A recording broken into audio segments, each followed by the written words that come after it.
अध्याय 311 GNOME violet ने छोटे जानवर को उत्सुकता से नापा, जैसे कि वह एक अविश्वसनीय रूप से शक्तिशाली राक्षस था। गनोम, देव ने पहले कभी ऐसी बात नहीं सुनी थी। हाँ, वे बहुत दुर्लभ हैं। वास्तव में उनकी प्रजाति लगभग विलुप्त हो चुकी है। अन्य शैतानी जानवरों ने कहा कि प्राचीन काल में बहुत सारे गनोम थे। वे विभिन्न प्रकार के कीमती प्राकृतिक संसाधनों को खोजने में अच्छे हैं क्योंकि वे उन्हें महसूस कर सकते हैं। गनोम भूमिगत खनिजों को खाना पसंद करते हैं जिनमें तीव्र आध्यात्मिक ऊर्जा होती है। वाह, ऐसा लगता है कि वे वास्तव में विशेष हैं। वायलेट के शब्दों से देव की जिज्ञासा जागृत हुई थी। तभी गनोम ने फिर से अपने स्पेस रिंग की ओर इशारा किया। देव फूट फूट कर हंसा। वह जानता था कि गनोम अपने स्पेस रिंग में मौजूद क्रिस्टल खाना चाहता था। उसने ये क्रिस्टल गोल गुफा से एकत्र किए थे और उन सभी में बड़ी मात्रा में आध्यात्मिक ऊर्जा थी। लेकिन चूंकि गनोम ने उसके लिए 2 तरह की कीमती प्राकृतिक सामग्री ढूंढी थी, इसलिए देव उसके अनुरोध को अस्वीकार नहीं करना चाहता था। उसने 3 और क्रिस्टल निकाले और उन्हें बौने को दे दिया। बौने ने क्रिस्टल को तुरंत निगलने से पहले खुशी से चिल्लाया, छोटे साथी, अब हमें अलविदा कहना होगा, देव ने कहा। उसने शाही राजधानी शहर में छिपने और आधे साल में सिंहासन के लिए लड़ने वाले युवक की मदद करने का फैसला किया था। वह वायलेट के साथ शाही राजधानी शहर की दिशा में चला गया। लेकिन कई दर्जन कदम आगे बढ़ने के बाद उसने महसूस किया कि बौना उसके पीछे पीछे चल रहा था। वास्तव में वह अब उसके ठीक बगल में चल रहा था। क्या तुम हमारे साथ चलना चाहते हो? देव ने रुकते हुए पूछा। बौने ने जल्दी से सिर हिलाया। इस बौने के साथ मैं भविष्य में कई कीमती प्राकृतिक संसाधनों को खोजने में सक्षम हो जाऊंगा, देव ने उत्साह से खुद को सोचा। वह हंसा और बौने को अपने कंधे पर कूदने का इशारा किया। बौने ने विरोध नहीं किया। पलक झपकते ही वह देव के कंधे पर बैठ गया। वे तीनों एक साथ अपनी यात्रा पर निकल पड़े। देव को पता था कि फ्लेमिंग सन वैली और ब्लड वुल्फ टीम के लोग उसका जमकर पीछा कर रहे थे। दोनों समूहों में ऐसे साधक होने चाहिए जो ट्रैकिंग में माहिर हों। वह ब्लड वुल्फ टीम के सदस्यों के बारे में विशेष रूप से चिंतित था, जो लोगों का शिकार करने और उन्हें मारने में माहिर थे। वह जानता था कि वे निश्चित रूप से उसका पीछा करने का कोई रास्ता खोज लेंगे। पीछा किए जाने से बचने के लिए वह यात्रा के दौरान दूरदराज के पर्वत श्रृंखलाओं में छोटे पहाड़ी रास्तों को चुनता रहा। कुछ दिनों बाद देव खुद को एक विशाल घाटी के ऊपर पाया जो दसियों हजार मील के क्षेत्र को कवर करती थी। सर्द कोहरे को ऊपर नीचे घूमते हुए देखकर देव और वायलेट ने भौहें सिकुड़ी। हालांकि वे अभी घाटी में प्रवेश नहीं कर पाए थे, देव बता सकता था कि ठंड का विरोध करना मुश्किल होगा। जब उसने हवा को भूतों की तरह चीखते हुए सुना तो उसकी गर्दन के पीछे के बाल खड़े हो गए। देव ने घाटी को बाईपास करने के लिए अपना रास्ता बदलने की योजना बनाई, लेकिन बौने ने उसे रोक दिया। उसने अपने कान खड़े किए, अपनी नाक हिलाई और सावधानी से सूंघी। और फिर अचानक उसने देव के कपड़े पकड़े और घाटी की ओर इशारा किया। देव इस नई घटना से थोड़ा हैरान था। घाटी में खजाने हैं, बौने ने सिर हिलाया। वायलेट, घाटी में देखने के बारे में क्या ख्याल है? उसने पूछा। वायलेट मुस्कुराए। यह आप पर निर्भर है मास्टर, मैं जहां भी जाना चाहूं आपके पीछे चलूंगी। देव ने कुछ देर इसके बारे में सोचा। धन और सम्मान के लिए हमेशा रोमांच की आवश्यकता होती है। शायद घाटी में कुछ बेहद कीमती खजाने हों। अगर मैं मौका चूक गया तो यह अफसोस की बात होगी। इसके अलावा मैंने जो स्वर्ण सूर्य शास्त्र सीखा है वह एक प्रमुख पुरुषत्व सूत्र है, इसलिए ये घाटी में ठंड का विरोध करने के लिए मेरे लिए पर्याप्त होना चाहिए। उस विचार के साथ देव ने अपने दांत पीस लिए और घाटी में प्रवेश करने का मन बना लिया। उसने वायलेट को देखा और उसे याद दिलाया, तुम्हें मेरे पीछे पीछे चलना चाहिए। मुझसे 30 फीट से ज्यादा दूर मत जाना। समझ गया, वायलेट ने उसे देखकर मुंह बनाया। फिर उसने अपने कपड़ों को अपने चारों ओर कसकर लपेट लिया। बिना किसी हिचकिचाहट के वे बौने के साथ घाटी की ओर बढ़ गए। स्वर्ण सूर्य शास्त्र कौशल का उपयोग करते हुए देव ने अपने शरीर में हल्की सुनहरी महत्वपूर्ण ऊर्जा को बुलाया और इसे वायलेट, बौने और खुद को घेर लिया। जिस क्षण वे घाटी में प्रवेश करते हैं, सभी दिशाओं से तेज ठंडी हवाएं उन पर चलती हैं। वायलेट ठंड में कांप उठती है, लेकिन थोड़ी देर के बाद हल्की सुनहरी महत्वपूर्ण ऊर्जा ने गर्मी की एक धारा छोड़ी और आसपास की ठंड को दूर कर दिया। जल्द ही वायलेट ठीक हो गई। देव पर ठंड का कोई असर नहीं हुआ क्योंकि वह ओवरलॉर्ड बॉडी रिफाइनिंग फॉर्मूला के तीसरे चरण में पहुंच गया था और उसका शरीर ठंडी हवाओं का सामना करने के लिए काफी मजबूत था। दूसरी ओर गनोम को ठंडी हवाओं से कोई परेशानी नहीं थी। ये देव और वायलेट के इर्द गिर्द उछलता रहा, इधर उधर देखता रहा और समय समय पर इधर उधर खोजता रहा। वे घाटी में जितने गहरे गए यह उतना ही उजाड़ लग रहा था। वहां मुश्किल से कोई पेड़ था घाटी, और जब भी उन्हें कभी कभी घास का एक समूह दिखाई देता था तो घास ठंडी और भयावह दिखती थी। हवा की गड़गड़ाहट तेज होती जा रही थी। घाटी की ठंडक उनकी आध्यात्मिक आत्माओं में घुस गई थी। चलो आगे बढ़ते हैं, देव ने कहा और उन्हें घाटी में और अंदर ले गया। वह आश्चर्यचकित था कि असुविधाजनक वातावरण और ठंडी हवाओं को छोड़कर उन्हें किसी भी खतरे का सामना नहीं करना पड़ा था। बेशक वह चाहता था कि यह ऐसे ही रहे। बहुत देर तक चलने के बाद उन्हें कुछ मलबा दिखाई दिया। वे चले गए और कुछ देर तक उसे देखा। यहाँ एक इमारत रही होगी, लेकिन ये बहुत पहले गिर गई थी और पीछे केवल टूटी हुई दीवारें रह गई थीं। इन टूटी दीवारों के किनारों को हवा ने चिकना कर दिया था। देव अचानक आश्चर्य से चिल्लाया। उसे लगा कि उसे कुछ खास मिल गया है। वह जल्दी से कुछ कदम आगे बढ़ा और टूटी हुई दीवारों के सामने रुक गया। फिर वह वहां एक क्षेत्र के चारों ओर घूमने लगा। उसने क्षेत्र के चारों ओर जांच करने के लिए अपनी आध्यात्मिक इंद्रिय शक्ति जारी की और उन्हें उनके आसपास कोई खतरा नहीं मिला। थोड़ी देर बाद वह विचारों में खोए हुए वायलट और बॉने के पास वापस चला गया। तुम्हें क्या मिला? वायलट ने उत्सुकता से पूछा। एरे, देव ने धीमी आवाज में उत्तर दिया। चूंकि यहाँ एरे के कुछ निशान हैं, इसलिए ये किसी संप्रदाय के खंडहर होने चाहिए। हमें बहुत सावधान रहना होगा। आमतौर पर संप्रदाय के क्षेत्र में जितना गहराई से हम जाते हैं, एरे की शक्ति उतनी ही बढ़ती जाती है। शायद हमने अब तक कोई एरे नहीं देखा क्योंकि हम अभी तक संप्रदाय के प्रभाव क्षेत्र में प्रवेश नहीं कर पाए हैं। वायलट ने सिर हिलाया और पूछा, हमें किस तरफ जाना चाहिए? देव ने अपनी आध्यात्मिक इंद्रिय शक्ति जारी की और 1000 मीटर के भीतर के क्षेत्र की जांच की। थोड़ी देर बाद उसने एक निश्चित दिशा में इशारा किया और कहा, इस तरफ। चूंकि देव ने शक्तिशाली क्रिस्टल के साथ आध्यात्मिक इंद्रिय शक्ति साधना पर कुछ समय बिताया था, इसलिए वह अब 1000 मीटर की सीमा को महसूस करने में सक्षम था। जैसे जैसे वे आगे बढ़े, उन्हें और एरे मिले। हालांकि इन एरे ने इतने समय के बाद अपनी शक्ति खो दी थी। अपने रास्ते में देव और वायलट को कभी कभी कुछ ऐसी सरणियां मिली जो अभी भी शक्तिशाली थीं, लेकिन उन्हें आसानी से तोड़ा जा सकता था। देव ने अनुमान लगाया कि ये सरणियां कई साल पहले बहुत शक्तिशाली रही होंगी, लेकिन अब वे अपनी अधिकांश शक्ति खो चुकी थीं। हालांकि वह वायलट की मदद से इन सरणियों को आसानी से तोड़ सकता था, लेकिन वह आराम महसूस नहीं कर रहा था। इसके विपरीत वह और अधिक चिंतित दिख रहा था। संप्रदाय के खंडहरों को देखने से ये स्पष्ट है कि सरणियां कई साल पहले व्यवस्थित किए गए थे। हालांकि वे अभी भी प्रभावी हैं, इसलिए संप्रदाय को एक बार बेहद शक्तिशाली होना चाहिए था। अपने क्षेत्र में इसकी व्यवस्था की गई सरणी भी असाधारण होनी चाहिए, उसने खुद से सोचा। एक और सरणी को तोड़ने के बाद वायलट ने प्रसन्नतापूर्वक ताली बजाई और देव से कुछ कहने के लिए मुड़ी। लेकिन इससे पहले कि वह अपना मुंह खोल पाती, देव अचानक उसकी ओर दौड़े और उसे अपने पीछे खींच लिया। फिर उसने हल्के से हाथ बढ़ाया और महत्वपूर्ण ऊर्जा बल की एक स्ट्रैंड जारी की। पहले तो ऐसा लगा कि हल्की सुनहरी महत्वपूर्ण ऊर्जा हवा के अलावा और कुछ नहीं मार रही है, लेकिन फिर एक तीखी चीख निकली। इसमें एक अविश्वसनीय शक्ति थी जो आध्यात्मिक आत्माओं के हमला करने के कौशल के समान थी। इसने देव और वायलट के आत्मा सागर पर हमला करना शुरू कर दिया। हालांकि इसकी शक्ति पर्याप्त मजबूत नहीं थी, इसलिए यह उनके आत्मा सागर की रक्षा को तोड़ने में विफल रही। वायलट का चेहरा पीला पड़ गया। वह चौंक गई क्योंकि उसने हमला किए जाने से पहले किसी भी खतरे को महसूस नहीं किया था। उसने खुद को शांत किया और देव की दिशा में ध्यान से देखा। उसके आश्चर्य के लिए देव अपने हाथ में एक बेहोश और लगभग अदृश्य आकृति पकड़े हुए था। वह आकृति, जो घूमती हुई प्राण ऊर्जा से घिरी हुई थी, उसके चेहरे पर पीड़ा भरी नजर थी। उसकी दृश्यता कम हो गई और वह तब तक सिकुड़ती रही जब तक कि वह पूरी तरह से गायब नहीं हो गई। क्या वह भूत था? देव और वायलट एक साथ चिल्लाए। उन्होंने एक दूसरे को देखा और अपनी रीढ़ की हड्डी में ठंडक महसूस की। भूत प्राणियों की आध्यात्मिक आत्माओं से बनते हैं जब वे मर जाते हैं। वे इन प्राणियों के अस्तित्व के दूसरे रूप की तरह थे। आमतौर पर बिना किसी शरीर के किसी भी प्राणी की आध्यात्मिक आत्मा लंबे समय तक अस्तित्व में नहीं रह पाती। ये हवा में गायब हो जाती और स्वर्ग और पृथ्वी की आध्यात्मिक ऊर्जा का हिस्सा बन जाती।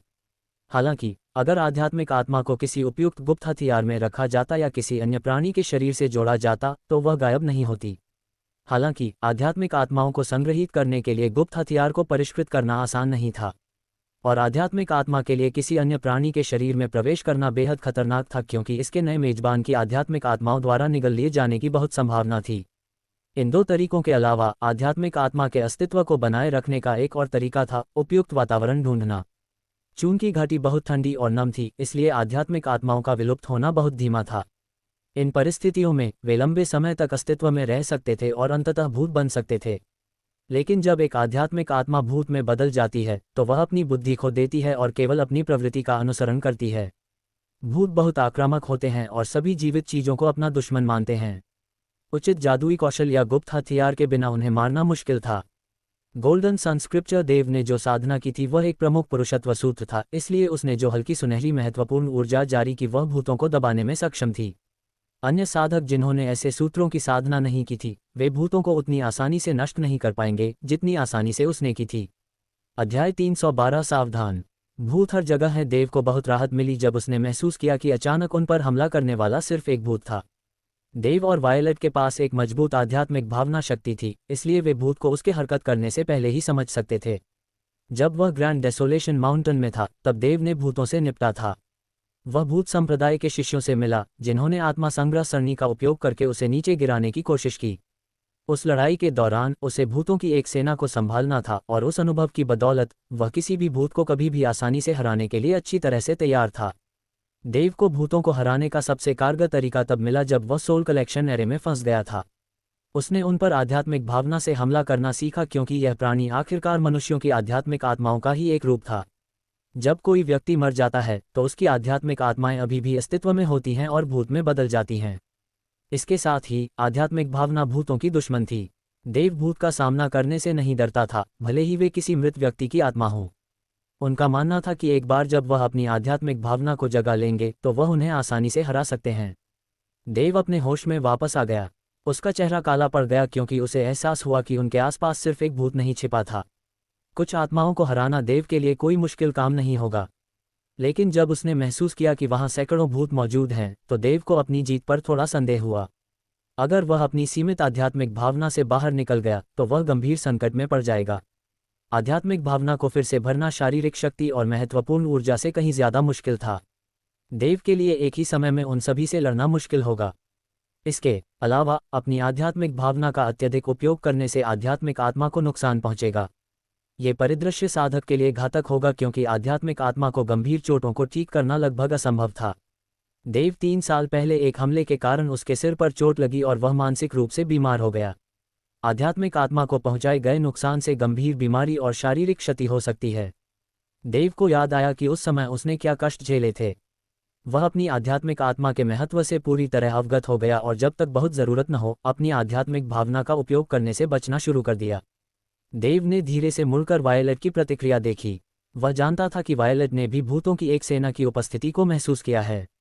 स्थिति की ओर तनाव में दिखते हुए वायलेट लगभग कांप रही थी। इस बार हालात उनके पक्ष में नहीं थे। थोड़ी देर बाद दोनों अपने अनुमान की पुष्टि करने में सक्षम हो गए। दिखाई देने वाले सफ़ेद धुएं के गुच्छे अचानक दिखाई दिए। इसके ठंडे ठिठुरने वाले स्पर्श से वे कांप उठे। धुआं धरती के नीचे से बाहर निकल रहा था, मानो वह भूत की चीख से जागा हो।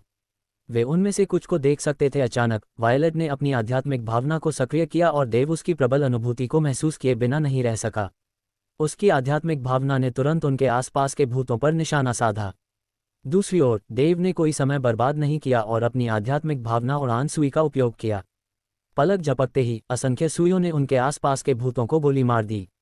प्रत्येक भूत दर्द से चीख उठा और सुइयों से घायल होते ही हवा में गायब हो गया। भले ही देव और वायलेट की संख्या भूतों से कम थी, लेकिन वे अपने उत्कृष्ट साधना आधार के कारण अपने दुश्मनों का सामना करने में सक्षम थे। उन दोनों के पास प्रबल आध्यात्मिक भावना थी और कोई भी भूत उनके शक्तिशाली हमले का सामना नहीं कर सकता था। सबसे पहले वायलेट को डर लगा जब उसने महसूस किया कि उनका इंतजार कर रहे भूतों की संख्या कितनी है, लेकिन उसने कभी डर को अपने ऊपर हावी नहीं होने दिया। वह शांत हो गई, अपनी शक्ति को नियंत्रित किया और युद्ध पर हावी हो गई। अंत में उसका मन शांत हो गया। इस बिंदु पर देव 1000 मीटर दूर तक देख सकता था। यह उसकी बेहतर आध्यात्मिक भावना के कारण था जो स्पष्ट रूप से पहले की तुलना में बहुत अधिक मजबूत थी। भूतों को उनकी ओर उड़ते हुए देखकर वह थोड़ा नाराज हो गया। उसने अपनी आध्यात्मिक भावना को सबसे अच्छे तरीके से सक्रिय किया, जो आध्यात्मिक भावना उड़ान सुई के साथ मिलकर पूरी तरह से काम करती थी। इसके माध्यम से सुइयों की गति और शक्ति बढ़ गई। वे भूतवार को सहन नहीं कर सके और कुछ भी नहीं बन पाए। वायलेट ने जो देखा उससे वह हैरान थी। वह देव से चकित थी। उसने प्रशंसा की, वाह मास्टर, यह अविश्वसनीय था। मैं उन भूतों को मार सकती थी, लेकिन आपने उन्हें मुझसे ज़्यादा आसानी से मार गिराया। ऐसा लगता है कि मुझे आध्यात्मिक आत्मा कौशल का अभ्यास करना चाहिए। आध्यात्मिक आत्मा कौशल आध्यात्मिक इंद्रिय हमले से कहीं ज़्यादा शक्तिशाली हैं। आध्यात्मिक आत्मा कौशल निश्चित रूप से आध्यात्मिक इंद्रिय हमले से कहीं ज़्यादा शक्तिशाली हैं। देव ने सिर हिलाया। देव वायलेट से सहमत था। देव ने अपने होंठ चाटे और चारों ओर नज़र घुमाई। किसी भूत का कोई निशान नहीं था। अपनी नाक रगड़ते हुए उसने सतर्कता से प्रस्ताव रखा, चलो यहाँ से निकल जाते हैं। वे भूत कमज़ोर थे, लेकिन मजबूत भूत कभी भी आ सकते हैं। हमें पछताने से बेहतर है कि हम सुरक्षित रहें। दोनों ने अपनी यात्रा जारी रखी। देव और वायलट को लगा कि इस जगह में कुछ गड़बड़ है। कुछ सरणियों के अलावा वहाँ बहुत सारे भूत थे। जैसे जैसे वे अंदर आगे बढ़े, उन पर या तो भूतों ने हमला किया या कई बार कुछ सरणियों में फंस गए। आधा दिन बीत गया और दोनों ने अपनी यात्रा जारी रखी। देव ने अचानक से अपनी चाल रोक दी और अचानक से अपना अलर्ट मोड चालू कर दिया। उसने अपनी आध्यात्मिक भावना को प्रकट किया और उसके चेहरे पर आश्चर्य छा गया। मुझे उम्मीद नहीं थी कि हमें कंपनियां मिलेंगी, उसने भौहें चढ़ाते हुए कहा।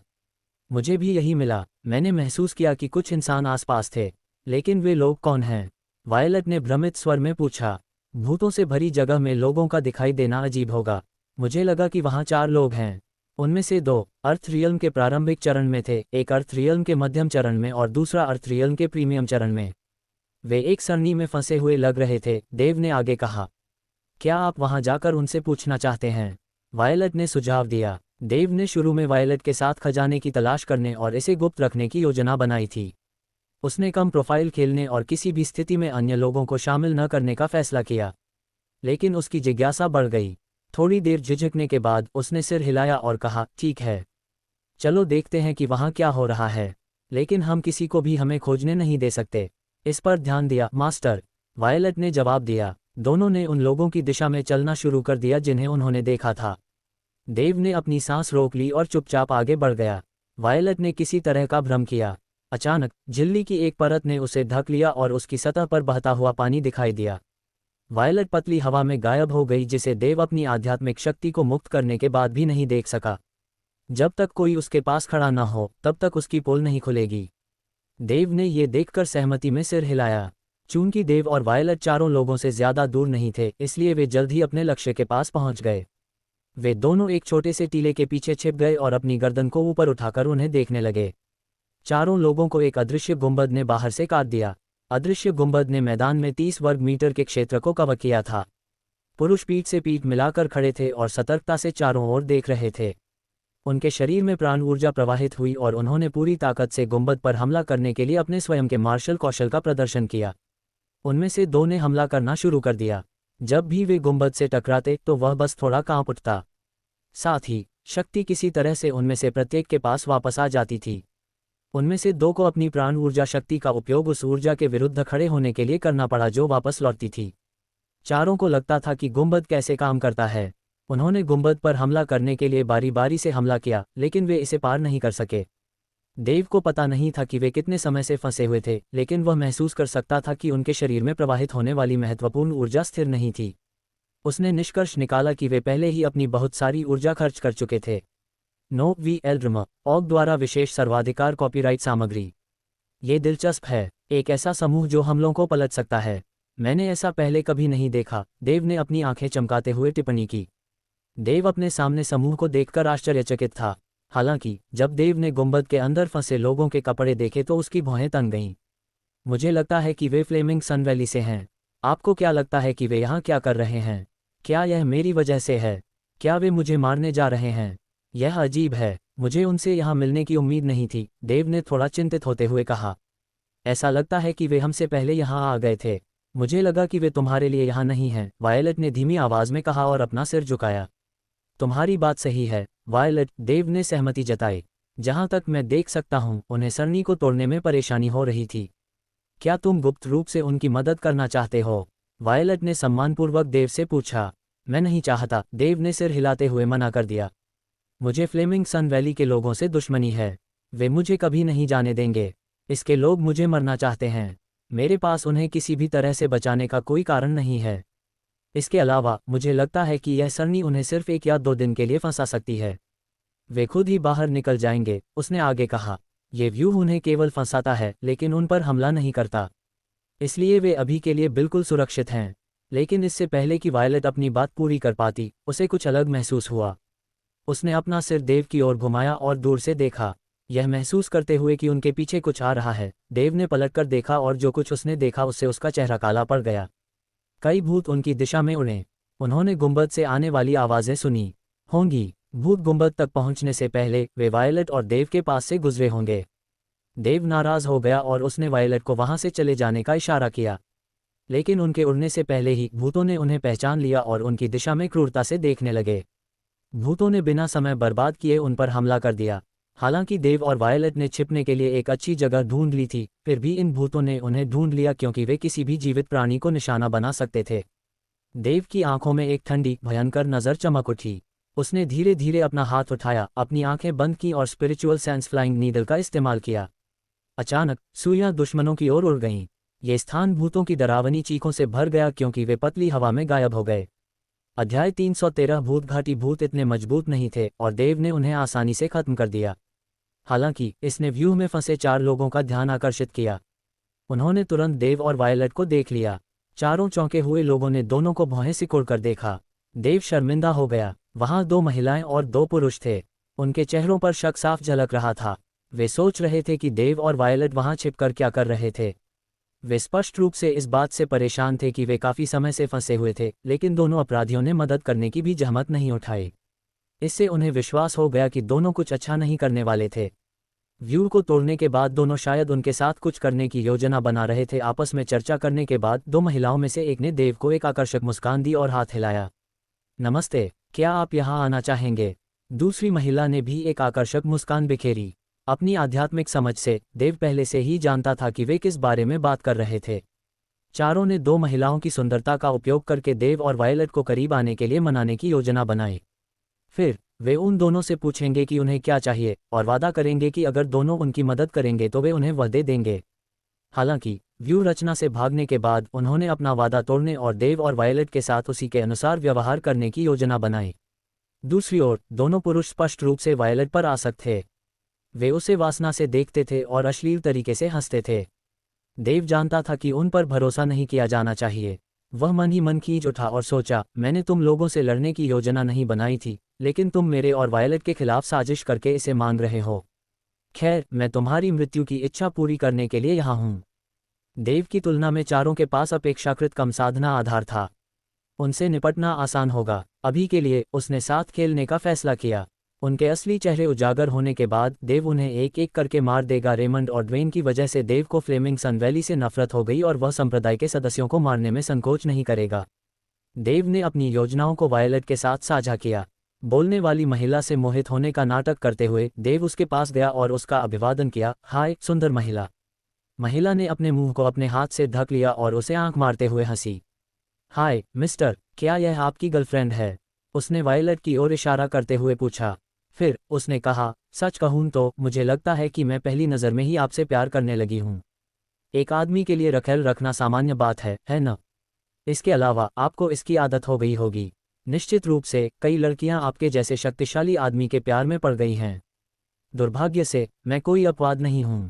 ये पहली बार था जब वह और देव मिले थे। फिर भी उसने पूरी तरह से प्यार में पागल होने का नाटक किया, खुद को तुरंत उसकी रखेल बनने के लिए प्रस्तुत किया। उसे पूरा भरोसा था कि उसका रूप देव को प्रभावित करेगा। पाठ सर्वाधिकार कॉपीराइट एंड जीरोवे एल्ड्रम ऑग द्वारा। सच में तुम मजाक कर रहे हो? देव हकलाया। महिलाओं की ओर देखते हुए उसके चेहरे पर उत्साह साफ झलक रहा था। उसके गाल लाल हो गए। महिला मुस्कुराई, खुश थी कि देव उसके जाल में फंस गया। ये जितना मैंने सोचा था उससे कहीं ज्यादा आसान है। इस आदमी को बहकाना बहुत आसान है। हाँ, कोई भी आदमी मेरे आकर्षण का विरोध नहीं कर सकता, उसने खुद से सोचा, एक मोर की तरह गर्वित। क्यों? बिल्कुल नहीं, मेरा मतलब है मैं तुम्हें पसंद करता हूँ। अगर तुम भी मुझे पसंद करते हो तो मैं तुम्हारे साथ रहना पसंद करूँगा। लेकिन ठीक है, मैं सोच रहा था कि क्या तुम कभी मेरे प्यार में पड़ोगे, क्योंकि तुम्हारी पहले से ही इतनी खूबसूरत गर्लफ्रेंड है। महिला ने अपना सिर नीचे करके अपने बालों से खेलते हुए कहा। चुपके से उसने अपने साथियों को आंख मारी, क्योंकि वे उसे अपना आकर्षण दिखाते हुए देख रहे थे। मिस्टर, मैं कई दिनों से इस जाल में फंसी हुई हूँ, थकी हुई और थकी हुई। मैं उम्मीद खोने लगी थी कि कोई हीरो मुझे बचाने आएगा, और फिर तुम प्रकट हो गए। ये हर लड़की का सपना होता है, क्या तुम्हें नहीं लगता? हर राजकुमारी चाहती है कि उसका शूरवीर उसे बचाए। बदले में वह खुद को पूरी तरह से उसके लिए समर्पित कर देगी। मिस्टर, क्या तुम मेरे हीरो बनोगे? महिला ने प्यार से पूछा और उसने देव को दिखाने के लिए अपना आकर्षक शरीर दिखाया। देव ने ऐसा अभिनय किया जैसे कि वह उससे बहुत आकर्षित था, लेकिन अंदर ही अंदर उसे पेट में दर्द महसूस हो रहा था। क्या तुम मेरी मदद चाहते हो? देव ने पूछा। यही तो मैं चाहती हूँ मिस्टर। आपको और आपके दोस्त को बस इतना करना है कि बाहर से सरनी पर हमला करें। हम अंदर से इस पर हमला कर रहे हैं, लेकिन यह उसी शक्ति से वापस लड़ता है। इसी वजह से हम फंस गए हैं। अगर हम जल्दी से जल्दी बाहर निकलना चाहते हैं तो मुझे सच में लगता है कि बाहर से इस पर हमला करना ही एकमात्र उपाय होगा, महिला ने कहा। देव को नहीं पता था कि वह सच कह रही थी या नहीं। वह वायलट की ओर देखने के लिए मुड़ा, जिसने हल्के से सिर हिलाया। फिर देव ने सिर हिलाया और कहा, ठीक है। महिला बहुत खुश हुई। धन्यवाद मिस्टर, जब हम यहाँ से निकल जाएंगे तो मैं आपको भुगतान के रूप में जो भी चाहिए वो दूंगी, उसने वादा किया। देव मुस्कुराया। फिर उसने और वायलट ने अपनी महत्वपूर्ण ऊर्जा शक्ति के साथ सरनी पर हमला करना शुरू कर दिया। उसने मानसिक रूप से वायलट से कहा कि वह अपने साधना आधार को छिपाए ताकि ऐसा लगे कि वह पृथ्वी क्षेत्र के केवल प्रारंभिक चरण में है। चारों लोगों ने एक दूसरे को देखा और देव और वायलट के महत्वपूर्ण ऊर्जा के साधना आधार को देखकर धूर्तता से मुस्कुराए। उन्हें विश्वास था कि वे दोनों से आसानी से छुटकारा पा सकते हैं। सरनी को केवल बाहर से ही तोड़ा जा सकता था। यदि चारों लोग सरनी के अंदर फंसे नहीं होते तो वे इसे पहले ही आसानी से तोड़ चुके होते। देव और वायलट द्वारा कुछ क्षणों तक सरनी को काटने के बाद अर्धवृत्ताकार ऊर्जा कवच स्पष्ट रूप से हिलने लगा और उसका रंग फीका पड़ने लगा। ये 5 मिनट में ढहने वाला था। चारों ने प्रसन्न होकर देखा। वे 2 दिनों से सरनी में फंसे हुए थे। बाहर निकलने में उन्हें और भी 2 दिन लग सकते थे। किसी और की मदद से उन्हें बाहर निकालना ही सबसे अच्छी बात थी जो वे मांग सकते थे। वे वास्तव में वहां और अधिक समय तक नहीं रहना चाहते थे। जल्द ही देव और वायलट के लगातार प्रहारों से ऊर्जा कवच की सतह पर एक दरार दिखाई दी। ऐसा लग रहा था कि वह अपनी सीमा तक पहुंच गया है और अब वह खुद को संभाल नहीं पा रहा था। धमाका! एक जोरदार धमाके के साथ ऊर्जा कवच फट गया और व्यूह टूट गया। देव और वायलट हिल गए क्योंकि उसमें से बहुत ज्यादा मात्रा में बल बाहर निकल रहा था। व्यूह टूटने पर चारों ने राहत की सांस ली। फिर वे तुरंत देव और वायलट के पास भागे और उन्हें बुरी तरह से पकड़ लिया। अब उनके असली इरादों को छिपाने का कोई फायदा नहीं था। देव के साथ फ्लर्ट करने वाली महिला व्यूह में होने पर बहुत प्यार में डूबी हुई थी। उसने उसे इतनी लालसा और स्नेह से देखा कि कोई भी उसे धोखा दे सकता था। लेकिन जैसे ही वह व्यूह से बाहर निकली, वह पूरी तरह से बदल गई। उसके चेहरे पर घृणा साफ झलक रही थी। उसने देव और वायलट को ऐसे देखा जैसे वह बेकार जानवरों को देख रही हो। ये घोस्ट वैली है। तुम दोनों यहाँ क्यों आए हो? ये बहुत खतरनाक जगह है, तुम्हें पता है? 2 लोगों में से एक ने देव और वायलट को तिरस्कार से देखते हुए ताना मारा। Ghost valley. देव और वायलट ने एक दूसरे को देखा। घाटी का नाम सुनकर चौंक गए। कोई आश्चर्य नहीं कि यहाँ इतने सारे भूत हैं। शायद इसीलिए लोगों ने इसे इस नाम से पुकारना शुरू कर दिया। इसने निश्चित रूप से अपनी प्रतिष्ठा अर्जित की है। चारों ने देव और वायलट की प्रतिक्रिया देखकर उन्हें अजीब तरह से देखा। देव को बहकाने वाली महिला ने हंसते हुए उससे जिज्ञासा से पूछा, क्या आप खो गए हैं, मिस्टर? आपको पता ही नहीं है कि आप कहाँ हैं? देव और वायलट के भ्रमित भावों के बावजूद चारों को यकीन नहीं हुआ कि यह असली था। उन्हें विश्वास नहीं हुआ कि देव और वायलट घाटी के बारे में अनभिज्ञ थे। आखिरकार घाटी के प्रवेश द्वार से सरनी तक पहुंचने में उन्हें 1 दिन लग गया होगा। अगर देव और वायलट को यह संयोग से मिल जाता तो उनके लिए इतनी गहराई में जाना बेहद असंभव होता। फिर भी देव और वायलट के भाव इतने आश्वस्त करने वाले थे कि यह बताना मुश्किल था कि वे झूठ बोल रहे थे या नहीं। क्या ये दोनों बेवकूफ़ सच में गलती से घाटी में घुस आए हैं और इसके खजाने की तलाश नहीं कर रहे हैं? चारों ने अविश्वास में सोचा। हाँ, हम यहाँ गलती से आ गए, देव ने कहा। हम इस जगह को नहीं जानते। क्या तुम लोग किसी भी तरह से हमें भूत घाटी की कहानी बता सकते हो और यहाँ इतने सारे भूत क्यों हैं? उसने पूछा। मिस्टर, क्या आपने पहले भूत संप्रदाय के बारे में सुना है? महिला ने पूछा। भूत संप्रदाय? देव ने कहा जैसा कि उसने संप्रदाय को याद किया। ठीक है, ऐसा लगता है कि आपके पास है। आपको इसके बारे में कुछ पता लगता है। क्योंकि आपने हमारी मदद की, बदले में मैं आपको वह बताऊंगी जो आप जानना चाहती हैं, उसने प्रस्ताव दिया। महिला के अनुसार भूत संप्रदाय वायलेट ऑर्किड साम्राज्य का एक दुष्ट संप्रदाय था। यह एक प्राचीन समूह था जो कई साल पहले अपनी मजबूत शक्ति के लिए जाना जाता था और भूत घाटी इसका आधार थी। 500 साल पहले संप्रदाय के प्रमुख ने फैसला किया कि वह पूरे वायलेट ऑर्किड साम्राज्य को अपने शासन के अधीन करना चाहता था। भूत संप्रदाय को नेता और अन्य सभी संप्रदायों को इसके सहायक बना दिया। ऐसा करने के लिए भूत संप्रदाय के सदस्यों ने कई साधकों को मार डाला और साधना के लिए उनके भूतों को इकट्ठा किया। ऐसा इसलिए था क्योंकि उन्हें अपने मार्शल कौशल को विकसित करने के लिए अनगिनत भूतों की आवश्यकता थी। भूत संप्रदाय के खिलाफ बचाव के लिए सभी संप्रदाय और सेनाएं, बड़े और छोटे, एक साथ मिलकर एक गठबंधन बनाते हैं जो भूत संप्रदाय के आक्रमण का विरोध करेगा। 1 महीने तक वे लगातार लड़ते रहे। वे तब तक नहीं रुके जब तक भूत संप्रदाय पूरी तरह से खत्म नहीं हो गया। अब भूत घाटी वीरान हो गई थी क्योंकि इसके मुख्य निवासी खत्म हो गए थे।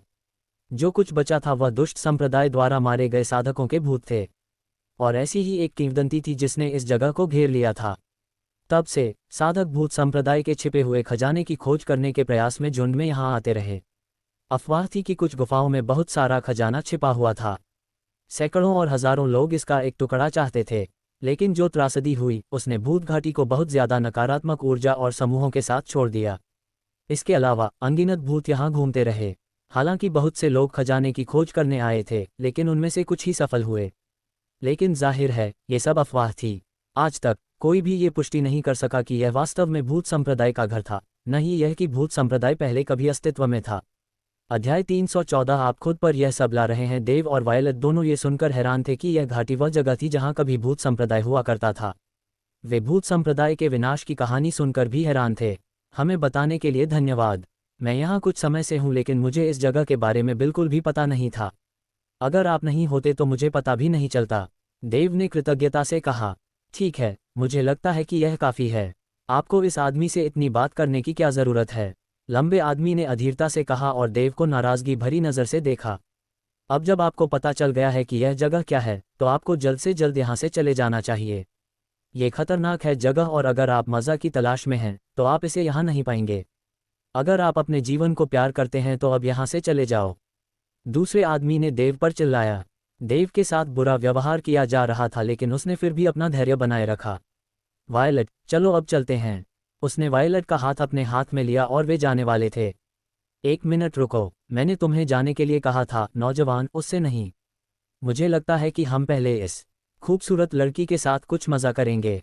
लंबे आदमी ने उत्सुक आंखों से वायलट को घूरते हुए कहा। उसकी दो महिला साथी खिलखिलाकर हंस पड़ी, मानो उन्हें पता हो कि आगे क्या होने वाला है। ऐसा लग रहा था कि वे पहले से ही इस तरह की चीज़ों की आदी थीं। ओह, उसे यहाँ क्यों रहना चाहिए? देव ने उन्हें एक ठंडी नज़र से पूछा। उनकी अमित्रता ने उसे आश्चर्यचकित नहीं किया। भाड़ में जाओ, अगर तुम अभी नहीं गए तो मैं तुम्हें खुद नरक में भेज दूंगा। छोटे आदमी ने अधीरता से उस पर थूका। आदमी ने अपने शरीर से अपनी महत्वपूर्ण ऊर्जा को अंदर बुलाया, और अब जब वह पृथ्वी क्षेत्र के प्रीमियम चरण में था तो हवा के माध्यम से शक्ति की एक अदृश्य और भारी लहर कंपन कर रही थी। कंपन देव और वायलट तक पहुंचने लगे थे। ठीक है, ऐसा लगता है कि तुम मेरा गुस्सा खुद पर ला रहे हो। मैं तुम्हें कोई दया नहीं दिखाऊंगा, देव ने कहा। उसने इस कमीने से गंभीरता से लड़ने का फैसला किया। उसके अभिमानी शब्दों ने चारों अजनबियों को अचंभित कर दिया। क्या तुमने हमसे इस तरह बात करने की हिम्मत कैसे की? तुम सच में मरना चाहते हो, है न? कुछ सेकंड की चुप्पी के बाद लंबा आदमी उस पर गुस्से से चिल्लाया। उसने अपना दाहिना हाथ उठाया, जो पृथ्वी क्षेत्र के मध्यम चरण में उसकी महत्वपूर्ण ऊर्जा से भरा था, और उसे देव की ओर बढ़ाया।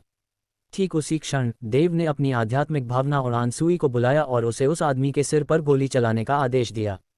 देव की आध्यात्मिक भावना 1000 मीटर के क्षेत्र को कवर करने के लिए पर्याप्त मजबूत थी, और इस वजह से उसकी आध्यात्मिक भावना उड़ानसुई पहले से कहीं ज़्यादा मजबूत थी।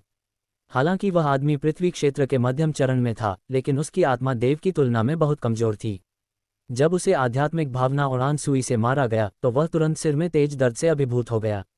उस हमले से घबराकर आदमी ने अपने दोनों हाथों से अपना सिर ढक लिया और जल्दी से पीछे की ओर कदम बढ़ाया। इससे पहले कि वह अपने साथियों के पास लौट पाता, देव ने पवन कमांडिंग कौशल का इस्तेमाल किया और एक खतरनाक प्रेत की तरह उसके पास पहुंच गया। देव अपनी ताकत जुटाई और उस आदमी पर झपट्टा मारा। उसकी शारीरिक शक्ति इतनी मजबूत थी कि वह 8 मिलियन पाउंड वजन की वस्तु उठा सकता था। उसने अपनी सारी शक्ति उस आदमी की छाती पर छोड़ दी। भले ही वह पृथ्वी क्षेत्र के मध्यम चरण का साधक था, लेकिन उस आदमी का शरीर देव की मुट्ठी का सामना करने के लिए बहुत कमजोर था। हड्डियों के टूटने की आवाज़ के साथ सभी ने देखा कि उसकी छाती स्पष्ट रूप से झुक गई थी। टूटी हुई डोरी वाली पतंग की तरह वह जहां खड़ा था वहां से कई दर्जन मीटर दूर उड़ गया। उसके शरीर ने एक इंसान का आकार खो दिया। क्या बकवास है! उसके 3 साथी आश्चर्य में डूब गए। उन्हें विश्वास नहीं हो रहा था कि उन्होंने अभी क्या देखा। देव ने पृथ्वी क्षेत्र के मध्यम चरण के एक साधक को केवल एक मुक्का मारकर मार डाला।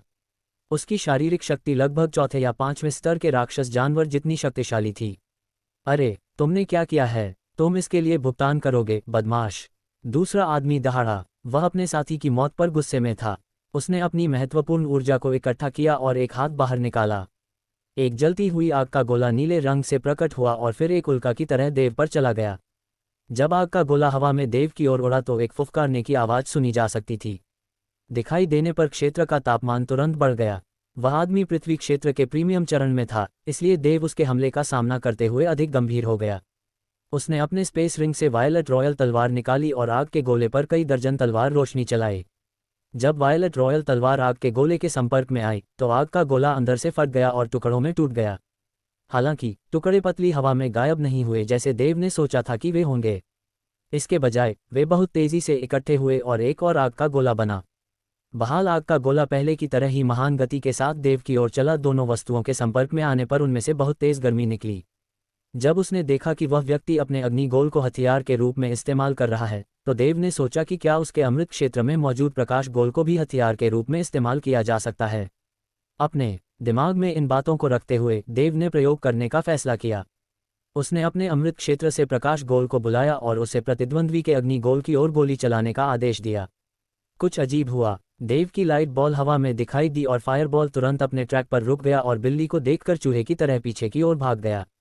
हालांकि देव की लाइट बॉल ने गति बढ़ाई और अपने लक्ष्य का पीछा किया जैसे कोई भूखा आदमी स्वादिष्ट भोजन का पीछा करता है। सभी को आश्चर्य हुआ जब देव की लाइट बॉल ने फायरबॉल को पकड़ते ही उसे पूरा निगल लिया। उसके बाद लाइट बॉल देव और उसके अमृत क्षेत्र में वापस आ गई। देव ने अपने दिमाग का उपयोग करके लाइट बॉल को स्कैन किया और ये देखकर आश्चर्यचकित हो गया कि इसका आकार बढ़ गया था। जहां तक देव के साथ लड़ रहे लंबे आदमी की बात है, तो गुस्से के कारण उसकी आंखें लगभग खोपड़ी से बाहर निकल आई थीं। उसका फायरबॉल, जिसका तापमान कई हजार डिग्री सेंटीग्रेड था और जिसमें एक मजबूत विस्फोटक बल था, उसका सबसे शक्तिशाली कौशल था। अपनी पिछली लड़ाइयों में उसने कई दुश्मनों को या तो फायरबॉल से उनके हथियारों को पिघलाकर या उनके शरीर को बम से उड़ाकर हराया था। हालांकि देव की लाइट बॉल ने उसके फायरबॉल को बहुत आसानी से निगल लिया। इसका मतलब था कि उसने अपना सबसे शक्तिशाली कौशल हमेशा के लिए खो दिया। पिछले कुछ सालों में उसके सारे प्रयास बेकार हो गए थे। इस अस्वीकार्य तथ्य ने उसे क्रोध से भर दिया। तुम शापित जानवर, तुमने मेरा फायरबॉल चुरा लिया। तुम्हें इसका पछतावा होगा। मैं फ्लेमिंग सन वैली से हूँ। तुम हमारे संप्रदाय के खिलाफ जाने का जोखिम नहीं उठा सकते। उस आदमी ने देव को डराने के इरादे से अपने संप्रदाय का नाम घोषित किया। उसे नहीं पता था कि उसकी घोषणा से देव का गुस्सा और बढ़ गया। ओह सच में, फ्लेमिंग सन वैली है न? क्या यह मुझे प्रभावित करने के लिए था? मैं अब उन लोगों की संख्या नहीं गिन सकता जिन्हें मैंने उस संप्रदाय से मारा है। तुम कह रहे हो कि तुम भी उस कमबख्त संप्रदाय के सदस्य हो। मुझे तुम्हें नरक में भेजने दो ताकि तुम अपने साथी शिष्यों में शामिल हो सको। देव ने बैंगनी शाही तलवार चलाए और कई दर्जन तलवार रोशनी उस आदमी की ओर चलीं। उस समय उसकी लेवल 4 तलवार की मंशा ने उसके दुश्मन को घेर लिया और तलवार की चमक के बादल ने उस आदमी को घेर लिया। तुम भी पृथ्वी क्षेत्र के प्रीमियम चरण में हो। आदमी ने आश्चर्य से चीख मारी।